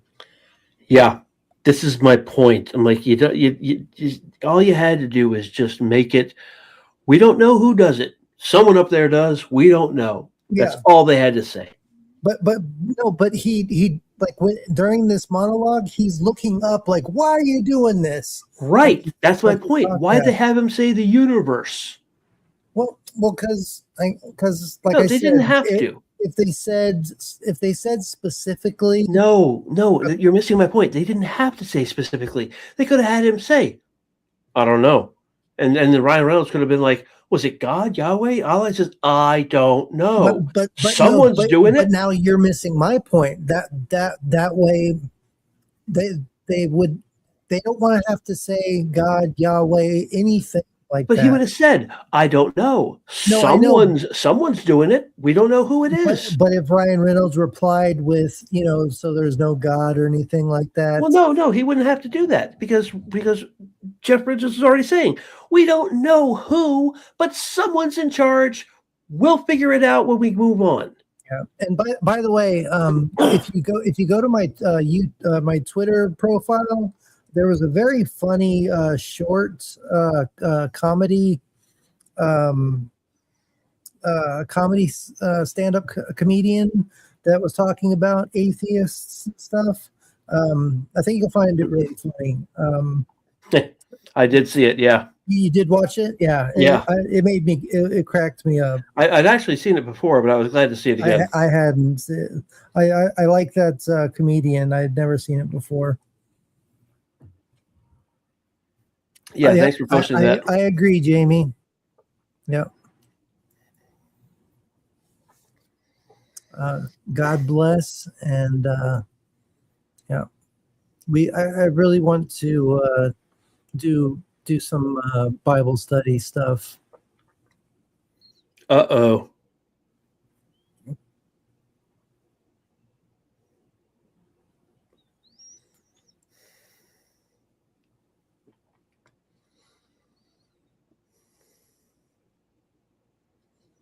She says stay away from me, but she doesn't run away. It's like she knows there's something about this guy.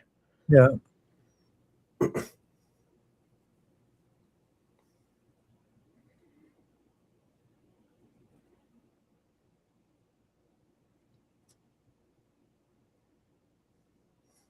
So you can't say his name because it'll get blurted out.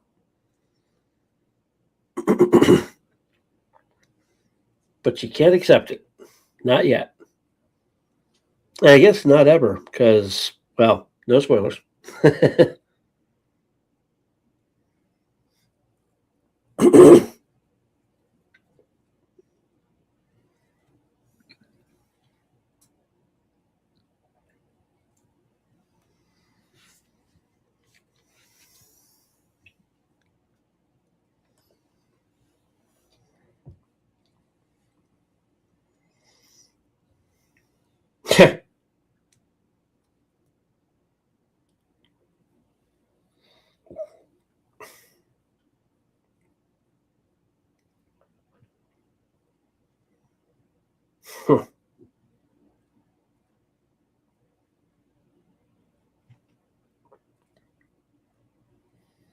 This message is just like in the Richard Dreyfuss, Holly Hunter, Always. Never seen it. It's a brilliant movie. It's touching. It's romantic. It's very, very emotional, and the guy will not stop trying to get back with his wife, even though he's dead. Well, see, that reminds me of one of my favorite, I mean, literally one of my top 3 favorite movies, What Dreams May Come, with Robin Williams, Yeah. with Cuba Gooding Jr. That's one of my all time. Like I absolutely love that movie so much. Yeah, it's a good movie, and my favorite Shakespeare play is Hamlet. Yeah, I don't know if you know, but that Yeah. line, the title comes from Yeah. "To Be or Not to Be." yeah, exactly. For in that sleep of death, what dreams may come must give us pause. Yep. I don't even have to look that up. I know that soliloquy. Yeah.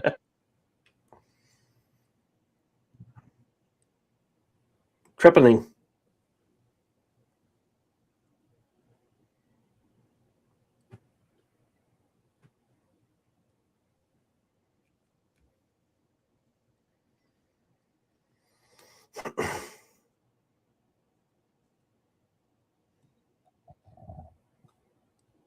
This movie does have a lot of great moments and great emotional spots, but the problem was linking it all together was so disjointed. It just didn't work.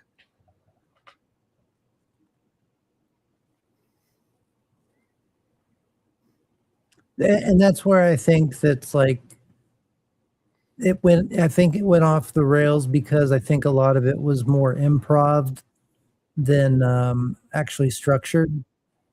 I don't know. I tend to believe what Jeff Bridges said, that it was what was the exact quote?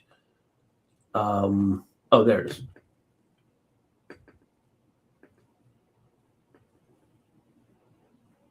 Sorry. The suits just cut it against the grain, and I thought screwed it up. And he himself described the entire film as underwhelming. And Mm. as many good points and great images and superb chemistry is in the film, it is underwhelming. It could have been and Yeah. should have been way better than it turned out. I completely agree. It's why I said 6 or 7 at the most is what I'd Yeah. rate it. Myself, I give it a 4 or 5. And I would hope that he would think the same way about Tron Ares, because Oh God. that was such a disappointment. That's one of my favorite trilogies. Let's make a Tron movie without Tron. Yeah, Brilliant. Literally, that's my biggest point. Yep. I mean, It's a terrible movie. Tron Legacy, when you see Rizzler. Rizzler, yeah, Yep. Rinsler. Oh, Rinsler. Sorry. Yeah. Yeah, Rinsler. When he drops into the sea of simulation and he changes back. I fight for the users. Exactly, like Yep. he becomes Tron again. Yep. I love that movie. I really do. The animated series is very good. Dude. What? The animated? Yeah, Tron Uprising. All right. I'll have to give it another try. I don't Yeah. remember it well. Fair enough. But now Kevin Bacon is telling other deados, go stir up some trouble. Yeah, It's like, that's not good. But he Yeah. needs Ryan and Roy. Sorry, Nick and Roy distracted. yeah. Well, because he needs, I think, what the blood of a loved one or something like that, and he also needs the rest of the pieces. I thought he had all the pieces at this point because he could took them up out of Ryan's backyard. No, because remember he got those pieces from. Oh, that's right. The other ones that are held in the in the evidence room at R.I.P.D. Yeah, exactly. Yeah,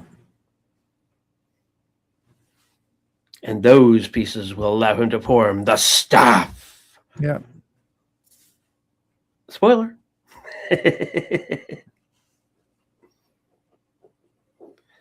The idea that that hunk of junk could have possibly kept up with a modern Dodge Charger was honestly ludicrous.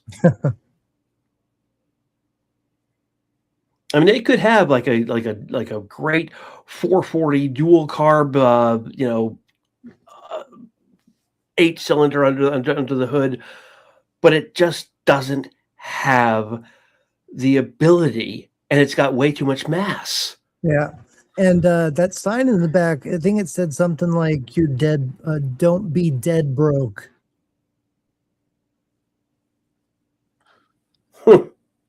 So I missed the that. transportation they have in the comic books is also supernatural. I So gotcha. the ability to keep up, you have to use the comic book suspension of disbelief. Gotcha. So it's not necessarily a 72 Olds Yeah. Cutlass, but possibly a supernatural 72 Olds Cutlass. Right. Forgive me if it's not actually an Olds Cutlass. I don't know old cars. Yeah. I I don't really know cars in general, so. Don't hold me to that, folks, please. But I did recognize the red Dodge Challenger. That I knew.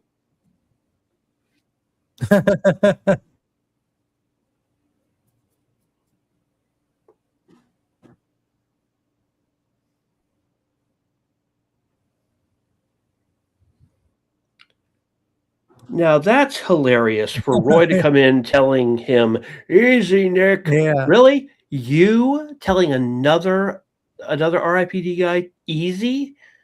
Hypocritical son of a woman. Yeah. And so this is actually the environment he's been living in, which has been hidden by a relic. Mm-hmm.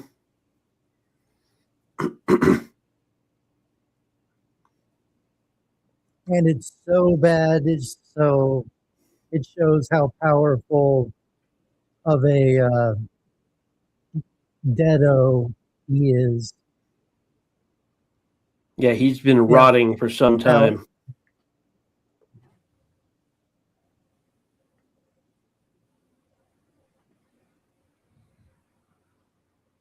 I love that Reynolds calls it the water heater, not the hot water heater. I don't understand why people say the hot water heater. Why would you heat hot water? Showers. Dude, it's the water heater, not the hot water heater. I know it's redundant. I know.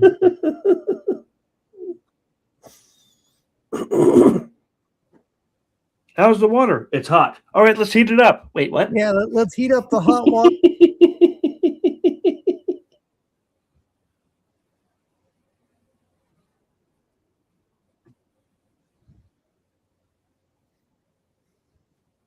Why don't they just end him right I know. now? Because the movie would be over then. Yeah.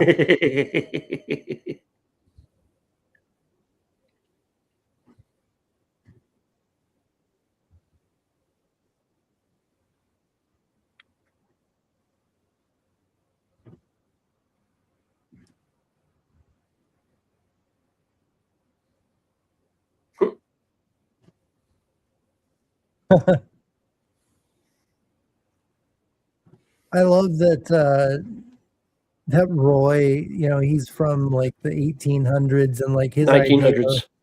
1900s, and his idea of like sexy is like seeing a girl's ankles.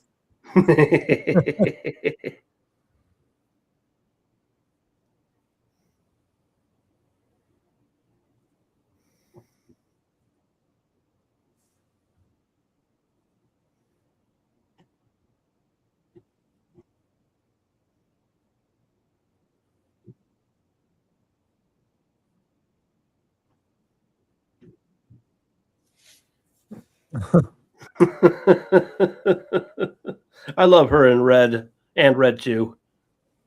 Yeah, actually, Red was a good movie. Yeah, it's the first one I ever saw her in. I know she's been in other things, but that's the first one I ever saw her in.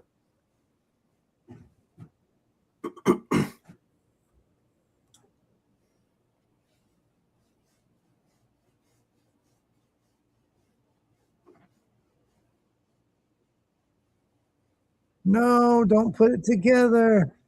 Hiya.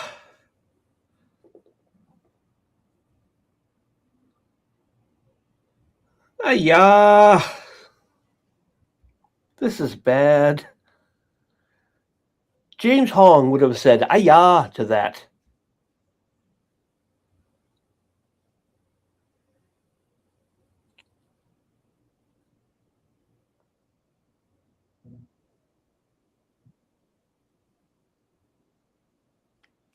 Too late.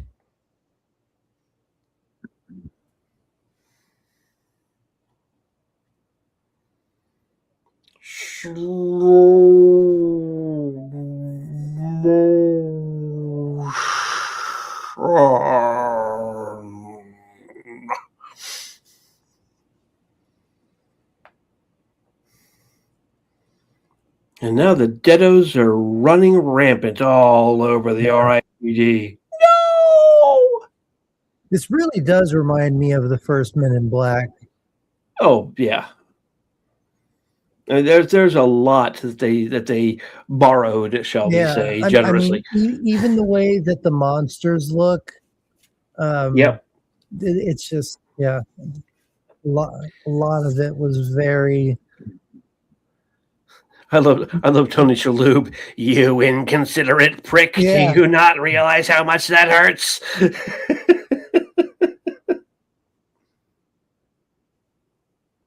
Yay! We stopped the time stop. Oh look, they got away anyway.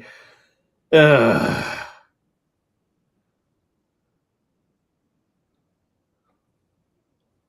I love how cocky he walks out of that place, though. Yeah. He's got that walk in like the Hollow Man, in Footloose. Yeah, a lot of those movies. It's like that walk of I own Yeah. this city and you Exactly. know it.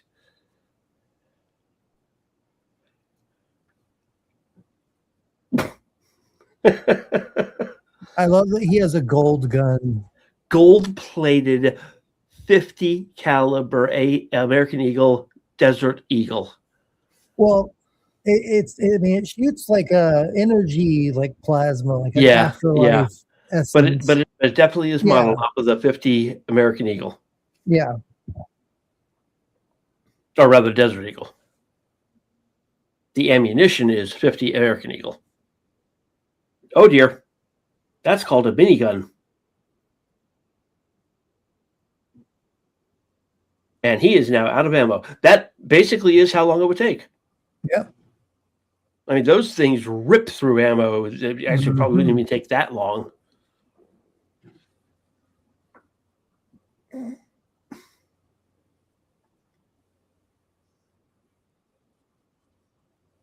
In Predator, Jesse the Body Ventura had to fire one of those.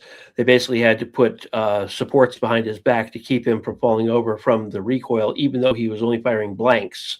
And there were power cables all over the place coming up behind his back to provide power for the thing to shoot. It's not something that people usually carry. It's usually mounted on a vehicle. Durr. Why am I seeing an FBI Melinda May? Jamie puts images in here. Is she in this? Is she in this movie? No, it's on the program that we're watching it on. It's like there's a chat in the corner. Oh, that's why I'm the cavalry. Yeah, except she never calls herself the cavalry. She hates being called the cavalry. Everyone thinks she's the cavalry because of a certain mission that she was on, but that turns out to have been a very nightmarish mission, and she does not like it.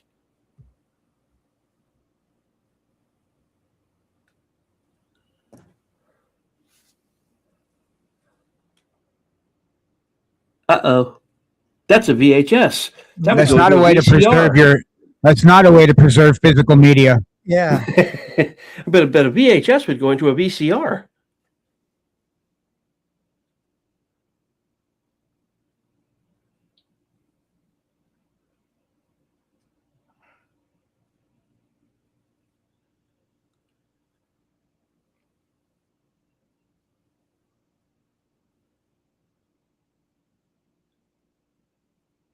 Oh, by the way, the blonde playing Jeff Bridges' character, this was her first role, and it was also her last role. She never acted again. Any particular reason, or No, she did not that I can see here. It just says Marissa Miller's first and only movie role. she just had an opportunity and took it, and just had Yeah. other opportunities she went with? Yeah. Yeah, kind of like Carrie Henn with Newt in Aliens. That was her first and only role. Yeah. She got cast because she was the only girl they brought in who had not been acting in commercials and therefore wasn't smiling at the end of one of her lines.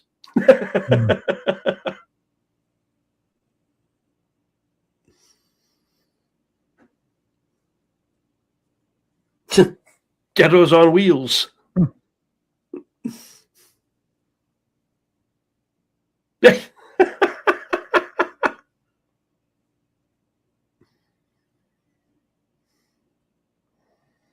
Oh dear.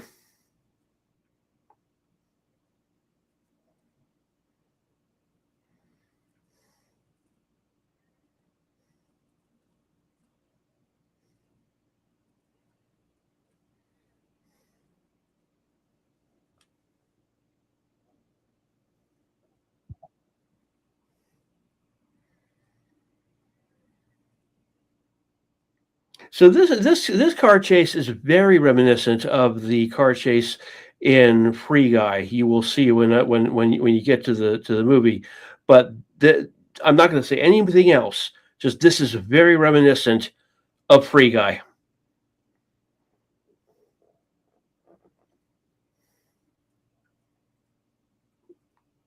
I'm glad this is all CGI because I would hate to think that they destroyed all these cars like this.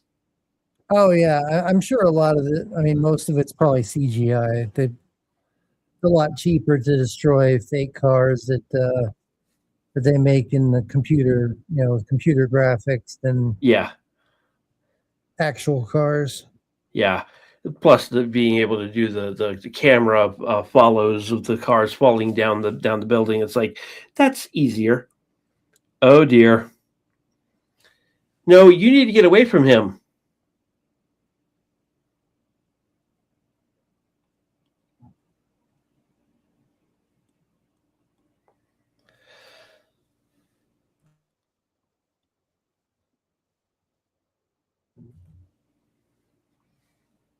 And he decides to pop right in front of her. Uh-oh.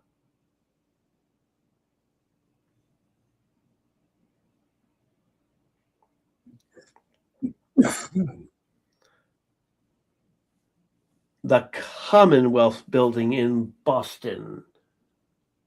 Okay, I gotta look that up.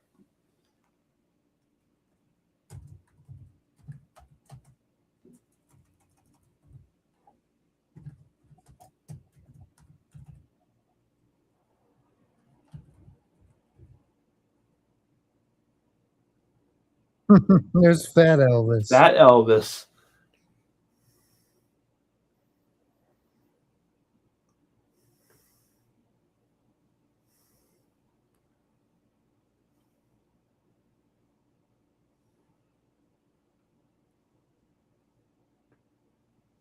Yep, 1 Kenmore Square, Commonwealth Building, Boston, Massachusetts. Huh. On 545 Commonwealth Avenue. Who knew? Bostonites would, I would imagine. Ow. That'll leave a mark. Yeah, that'll erase it pretty well.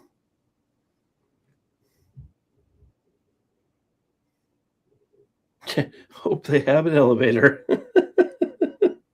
Oh, shit.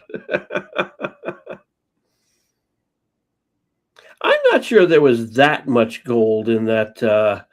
No, there was. They had. I mean, they did come out with like 4. Well, remember he was asking where the rest of it was. That's true. That's a true. few series. So I guess he had it. He had most of it stored away somewhere else. Yeah, that's true.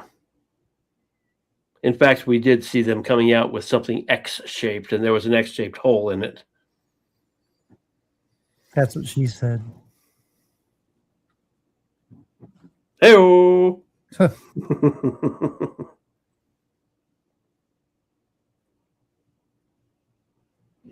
don't want to say human sacrifice, but human sacrifice. Human sacrifice. Come on, be cool. Be cool. Die for us. Yeah, he's Trusty Kerr with the heavy shit.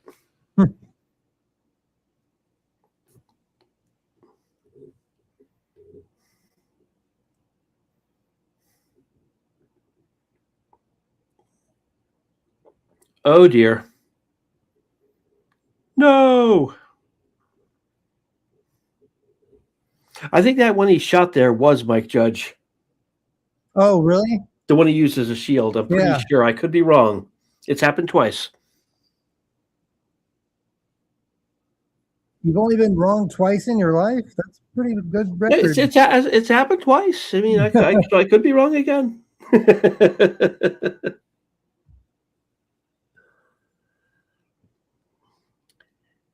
Yeah, there are so many stairs. Yeah, it reminds me of Ghostbusters. Where do these stairs go? Yeah. They go up. Yeah.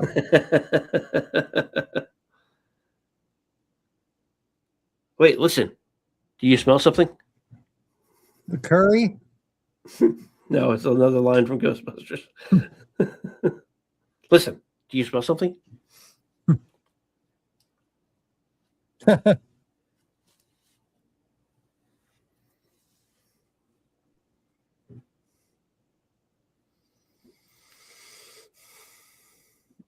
Hey, he called him partner. There it is, the connection. They're on the same page now.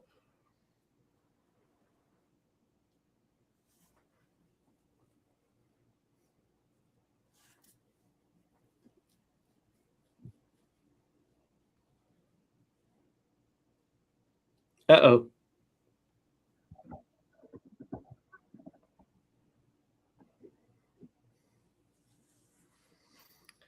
The sky beam vortex has leveled up. Gotta love these movies that have to have their sky beams in them. Yeah. Yeah, there was a major Ghostbusters reference. Top of a building. Yeah. Oh yeah, but it's Gateway to hell. But it's also like Avengers, Iron Man, Captain America. Yeah. It's like always has to have a sky beam.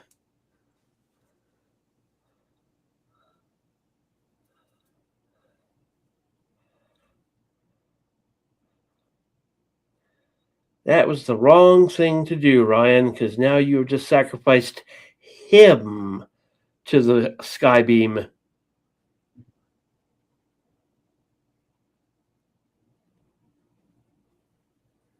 Have you tried shooting it?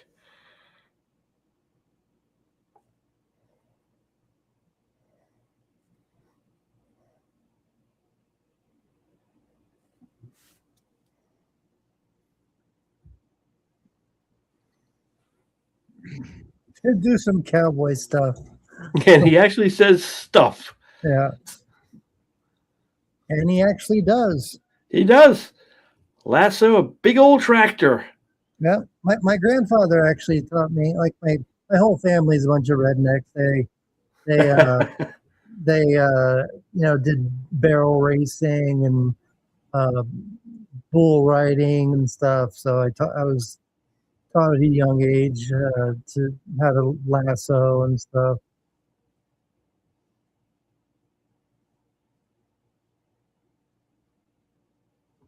No. Yes.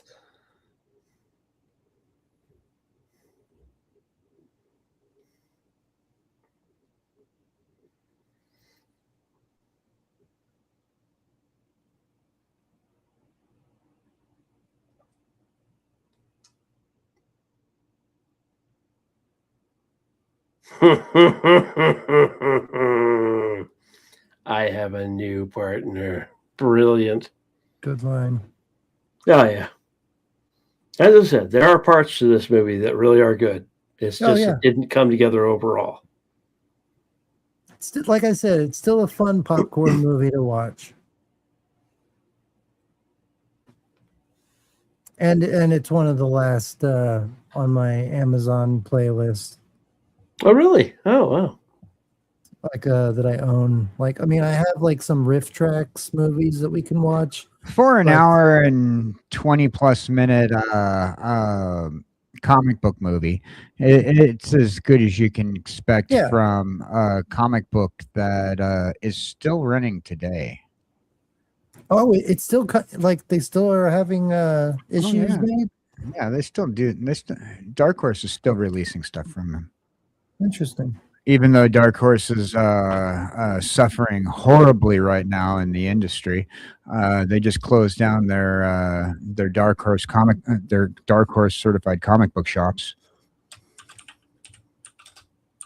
In the movie's defense, it was 96 minutes, so an hour and 36. It actually made over an hour 30.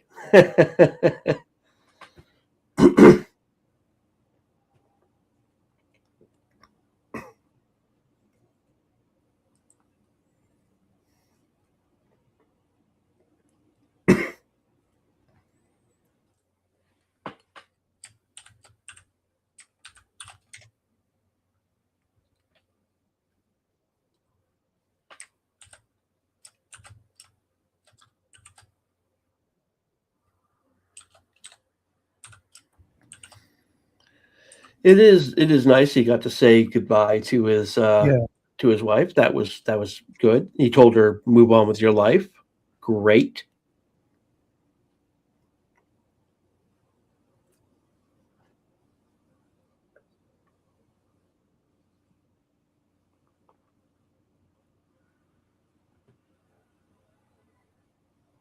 Did she say you don't owe me for that, or you do owe me for that? No, you do. You owe me for that.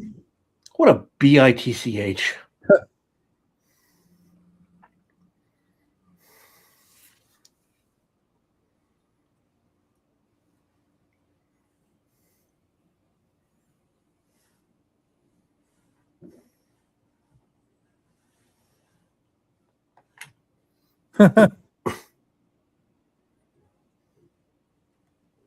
Mildred Proctor.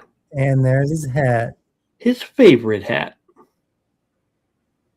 You're welcome.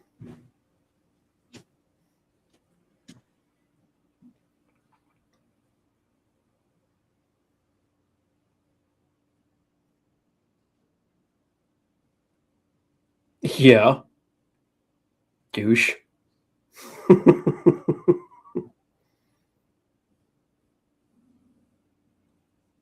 And she bites his beard. What does he say? She goaded me. She Billy goaded me. That's it. She Billy goated me. Yeah. Oh God, those boots.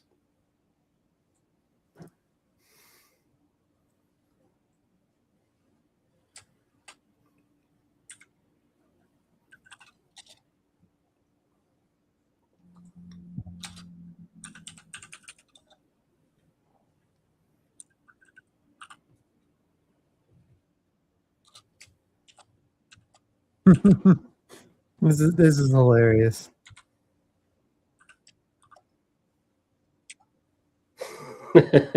Yeah. You gotta be shitting me. But did you want to play a scout? Come on, man. All right, so I was just double checking my info on whether or not they're still doing R.I.P.D in the comics. It's only in miniseries that they keep on bringing it back. Gotcha. Yeah. Now, here's the funny thing in the credits here. The you know how they always have like, so and so's assistant for Ryan Reynolds. His assistant was listed as Jesse Bridges. Oh, sorry, for Lloyd, assistant to Mr. Bridges, Jesse Bridges. Jesse is Jeff's daughter. Oh, interesting. Apparently, yeah, they're only doing they've only released a couple miniseries since the second movie bombed in a direct-to-video, and Dark Horse is currently suffering right now.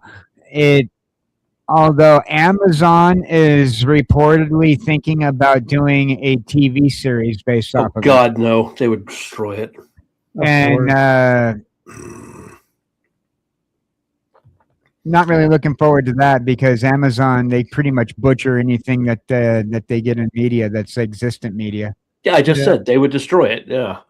By the way, this movie had a budget. It's estimated anywhere from 130 to 154 million, and it only made 78.3. You call that an epic bomb? Yeah. Yeah, it was a fun movie to watch, though. Yeah, it really was. I haven't watched it in a while, so hopefully everybody enjoyed it. Mike It's Judge, one- various Deado voices. Yeah, he's credited right there. It's one I'm glad to have in my DVD collection. Well, I see that.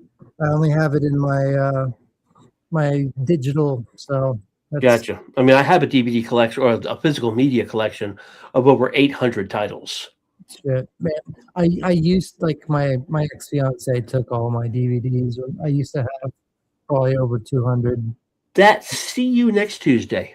Oh my Lord. Yeah, she was cheating on me too for 4 years, and got Oh, well, pregnant. hey, that's good. Oh my got Lord. pregnant with some random guy at a bar Jesus.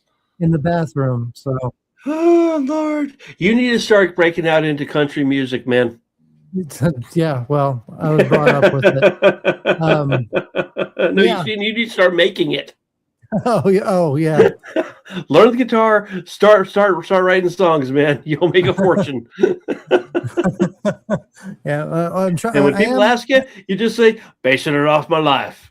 Yeah, well, I am writing like a novel, kind of based on my life, but that A tragedy? No, I'm kidding. I'm No, I'm no, sorry. I mean, didn't mean to just... it's more like a futuristic. I don't know if you've have you heard of Blood Meridian? I have not. It's like the road and I forgot his name, Conrad McCormick or something like that. But yeah, Blood Meridian is one of those movies that has been tried to be adapted into a film like 7 different times, and the last time was James Franco, and it's one of those books that it's really difficult to adapt because the main character, he never says a word, so you never know what he's really thinking. Like you never know if he's a part of the villainy that's going on around him, or if he's just trying to survive. Like it's a Western that deals in good, like the like heaven and hell, and it's really good, man. Like if you like reading, or even just if you know who Wendigoon is. Her? Wendigoon, he's a YouTuber. He does like breakdowns of like kind of like my channel. He does breakdowns of books and like lore. Like he does a lot of he's a youth pastor, so he did a lot of John Milton's like Paradise Lost, Paradise Regained, Dante's Inferno, and he does a lot of cryptid stuff and stuff like that. But yeah, if you look him up, Wendigoon. He also does. Do you know Papa Meat? Have you heard of Papa Meat? He does a lot of art and voices. He's a voice actor. But anyway, they have a show called Creepcast where they read old like on the R Sleep Reddit, those old like Candle Cove stories, and you might not even know what I'm talking about. But anyway, I don't. I'm sorry. Yeah. Blood Meridian, though, it's a fantastic book. It's set and it's based on a true story too. the gang that they talk about in the movie, in the book, is literally based off of real people, and the judge in it is based off of a real person who is in the book. He's really kind of written as the devil, with, like, I don't know, I don't want to give too much away if you are going to read it, because it's that good. But anyway, And what's the series again? it's not a series, it's just one book, but let me look up what his name is. It's Blood Meridian is the book, and it's Cormac McCarthy. That's it.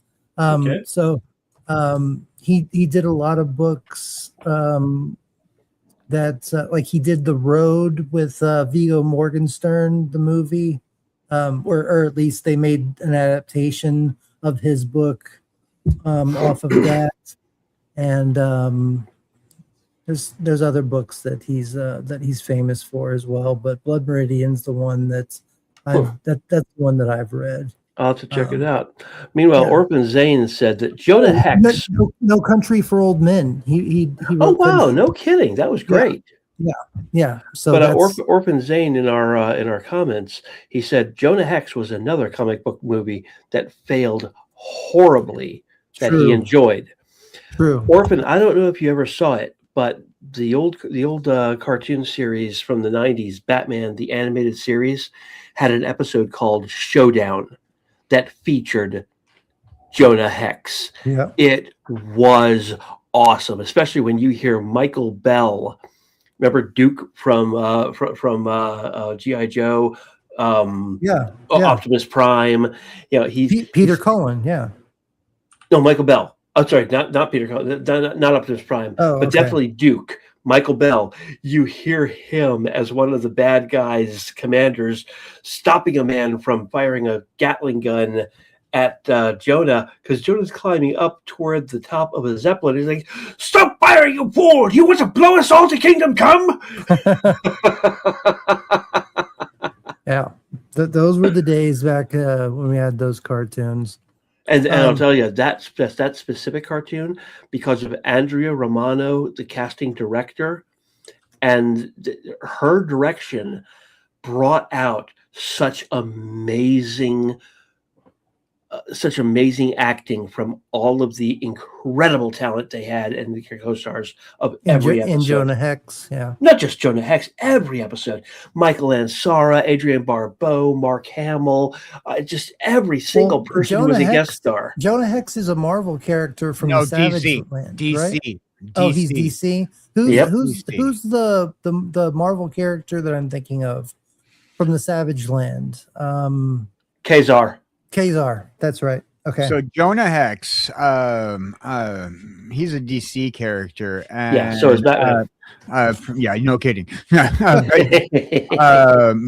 he didn't know, he was first issue. He was first seen in a All-Star Westerns back in I think the 70s, issue number 10, and like his character like had an on and off again relationship with people buying their comics, his comics from 1972, I believe, 1971, up until present. And I collected the Jonah Hex comics. I liked them. Cool. Yeah. As Orphan Zane said, back when cartoons had a plot. I don't know if you know this, Orphan Zane. A couple of the episodes, at least one I know of, actually followed the plot from one of the Batman comics from 1974. It was the Cape and Cowl Conspiracy. I had part 1 of that story, and I never found out how the story resolved until that episode of Batman the Animated Series. Oh, really? Yeah, it was hilarious. I was like, "Hey, I know this story. How does it end? Oh, hey, I Yeah. figured out how it ends." I can't keep I haven't been able to keep up with all of the stories from the comics that I've wanted to over the years. So Oh, you couldn't follow. keep up with Jonah Hex. Jonah Hex is has a very unfortunate problem with every time they release it, he gets recanceled. So he turns that, yeah, I mean every single time. But Theta, you couldn't keep up with over 60 years of like No, thousands of different that's what I was titles. gonna say. Serious?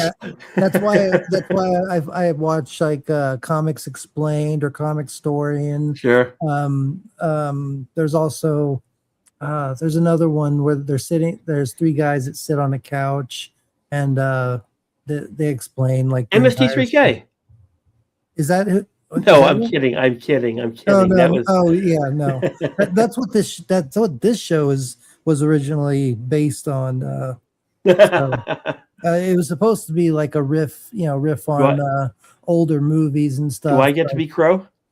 Yeah, sure. Yay! You want? I mean, KJ fits Tom Servo perfectly, so I'll be Mike or Joel or whoever. I probably fit Mike better. But anyway, yeah. But thank you all for being here tonight, and let's go around and chill our content. Dutch, what's going on with you? As I said last night, Monday, I will be on the channel for the Eclectic Goat, where we will be covering. Really? Where I've we been will trying to get on her show for a while. Well, we'll be covering the last the last episode of the very short-lived Fox alternate reality, virtual reality show, Harsh Realm, and we will also be covering the script for the final episode 10 of that show that was never filmed. The first 3 episodes were filmed for Fox. They canceled it, and then Sci-Fi picked it up with like half the budget.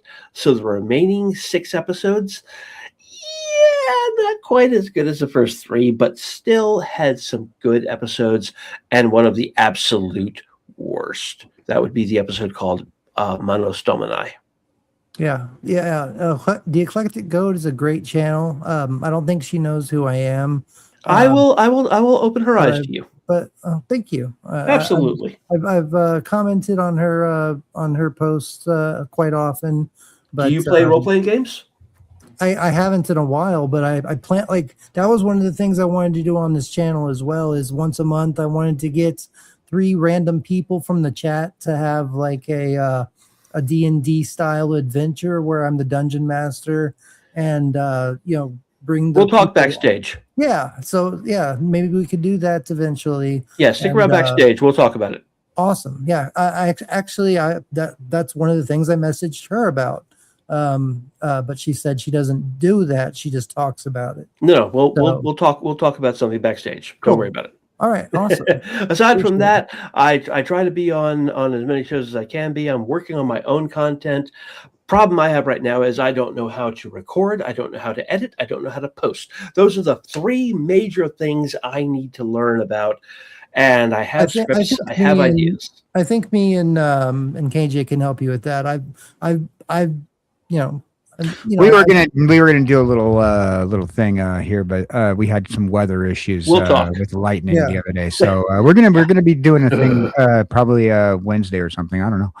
And it's not supposed to rain or lightning here Tuesday or Wednesday for the first time in a fucking month. Yeah, well, it's not supposed to flood anymore here too. So hopefully, knock on wood. Yeah, exactly. So hopefully we can do that. Yeah, I'd love to learn more if y'all have information that I could use, and if there's anything that I know that I could share with y'all, I'd love to do that. I've been using my Movavi editing software for 2 years now, and I've been getting pretty good with it. So like all the videos that you see, I've made myself. So Yeah, and even my my Theta coin, I actually made that in Blender. I taught myself to use Blender. It was very difficult, but anyway, KJ, go ahead and Hey, howdy, hey, boys and girls. So, just to let you guys know that tomorrow I will be playing a video game with Theta, because tomorrow being Monday, it will be another take on Teenage Mutant Ninja Turtles. So, join us for that. I will once again be trying to level up Casey. So, we'll see where we can go with that. Hopefully, I don't get my backside handed to me in gnarly mode like we did last time. yeah. It was very upsetting. We spent 3.5 hours, I think the last hour of it, trying to beat Super Shredder. Yeah, Krang and Super Shredder. So if Well, the anybody crank else part has was that, easy. The Super Shredder part well, was the hard part. I kept dying at well, my brain started falling out on me, and I started dying on Krang. So, but yeah, Yeah, and tomorrow we're then gonna Tuesday morning at 11 a.m. Central, that'd be 11, 10, 9, 8 Central, I mean 8 Pacific time. So 11, I'm sorry, 11 Eastern, 8 Pacific time, 11 a.m. Eastern. I'm so not used to living on the East Coast yet. 2 o'clock German time. Yeah, so 8 a.m. Pacific, 11 a.m. Eastern. We are going to be having a morning dive and a coffee, our Tuesday edition, with my Tuesday co-host, Dollar Bin Dan, and we are going to be showing off for the first time the newly edited opening credits that with some new animations and a brand new version of the theme song, including Dollar Bin Dan in the theme song. Join us for that. The conversation will be about some of the up and coming comics that we're expecting to be hitting the comic book shelves on Thursday. And we're going to also be talking about some other fun stuff about comic books. It's going to be just a comic book nerd morning. And Wednesday morning on the morning coffee and a drive, I'm not certain who's going to be my co-host for that yet. It's either going to be Dutch if he's available, or TCG Dude if he's available. Still waiting on one of those two to give me a verification if they're going to be there on Wednesday. Hint, hint, hint, Dutch. But I wasn't aware I was even invited. I will let you know.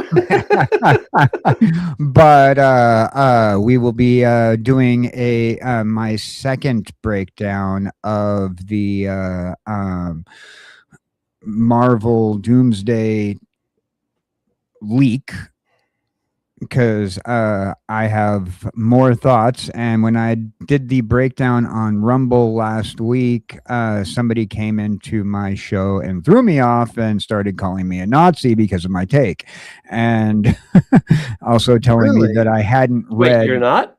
Yeah. Oh no. Not, I'm a capitalist. Good man. But and then also trying to tell me that I didn't read Secret Wars 3. Otherwise, I would know that this exact leak is exactly the way Secret Wars 3 is, and I can tell you that it is not. About to say, or not. It is not anywhere near Secret Wars 3. I don't care who the heck you are. So we're going to be breaking that down for a second time. This time it'll be on YouTube, Kick, and Twitter. That'll be Wednesday morning on a morning dive and a coffee. We are going to be at DJ Longhair's show for the MTG Roundtable, or at least I will be on Thursday, where we're going to be talking about Magic the Gathering news and other things, like spoilers for the up and coming set. We'll probably be talking yet once again about the god awful art in the Magic the Gathering set that they're doing for Star Trek. It is god awful, and I have opinions about it. If you want to hear how bad it is, check out last week's MTG Roundtable on DJ Longhair's channel, where I'm at, and hear my take on that, because I went off. Also, Friday nights, as soon as we can get King Style back into action, that's going to be the name of the movie when he comes back. We're going to do a whole movie episode, King Style back into action. No, we're not. It's not the name of the movie. It's not the name of the episode. But we will be talking about particular voiceover artists and actors who are very much uncredited, like the movie trailer guy, the in a world where. In a world. We're going to be talking about him in particular. He's going to be the main purpose of our conversation. So look forward to that. This has been a long-awaited show. So when King comes back, it's going to be a big one. For those people who want to help make sure that King gets back sooner, please make sure that you donate to the channels, and with a note on the donation that this is going to go towards King's microphone, because we really need to get him a microphone sent out so that way he can get back into action. On Saturdays and Sundays, I am hanging out with this guy right here. Right. This is Good night, Orphan Zane. Archaeology, and good night, Orphan Zane. Thank you all for being here tonight. As for me tonight, we finished watching R.I.P.D. I hope you enjoyed it. So tomorrow we're going to be finishing. Hopefully, we're going to be finishing Teenage Mutant Ninja Turtles: Shredder's Revenge and kicking some ass. So if you have that game and you want to join in, we will be giving out the code so that everybody can join in and have a six character run at Super Shredder and try to beat the game on gnarly mode. And then on Tuesday, I will be doing another stream on something. I might join KJ. I might I might talk about Doomsday and Secret Wars myself. I don't know yet, but we'll be doing something to entertain and keep the streams going. Wednesday, we will be talking about the YouTube crisis with the media situation, physical media forever. And you can go ahead and look down the description for that merch in the Teespring store, along with other ways to support the channel. And I thank you all for supporting the channel. Wednesday, we'll be talking about that. Thursday, particularly how it affects content creators, because on top of how the PlayStation physical media thing affects content creators, YouTube is making some decisions in the near future that is going to also affect content creators as well. Yeah, that's what I said. But all right. Oh, you just left out that other part. No, you said the physical media part, but you left out. No, I started out with how it affects YouTube, but it doesn't matter. So we're going to be talking about that on Wednesday. Then Friday, I will be doing another stream, probably just a chat and chill. We'll probably have a topic that I'll come up with. And then Saturday, we'll be talking about how films and TV shows, cartoons, and comic books changed how we view technology and how we've adapted and evolved with technology from those from the films and TV shows and all that stuff. So thank you for being here. Next week we'll have another movie we'll be watching. Hopefully I will find something really fun for everybody to check out and join in on the fun and have some laughs and along the way. And thank you all for being here tonight. Leave a like. Remember to leave a like, subscribe, share this out, become a member if you feel like it, and share this out to as many people as you can. And as always, remember to leave a comment. I said it. Remember to leave a comment and it usually helps if it's 8 words or more within the 2-hour mark from the video going live on YouTube and Rumble. So if you want and to support the channel, go to Rumble and go to the YouTube and just leave, click a like or dislike, whatever you feel up to, whatever you felt like this program did, and leave a comment on what we can do better and what you thought about the movie, what you thought about Ryan Reynolds and Jeff Bridges in general. What did you think about Tron Ares? What tell me what you think about the movies that we've been talking about. What do you think about Doomsday and Secret Wars, Doctor Doom, Robert Downey Jr. as Doctor Doom? Tell me what you think about all the stuff we've been talking about this week, and leave a comment down below and help get engagement growing on this channel. Like and subscribe, and also follow me on Facebook and on X as well at Nerd Archaeology. You can search that on Facebook, Nerd Space Archaeology, and then Nerd Archaeology, all one word, at Nerd Archaeology on X. Leave a comment, please, and preserve the lore, because the dig never ends. So have a good night. Thank you for being here. Good night, everyone.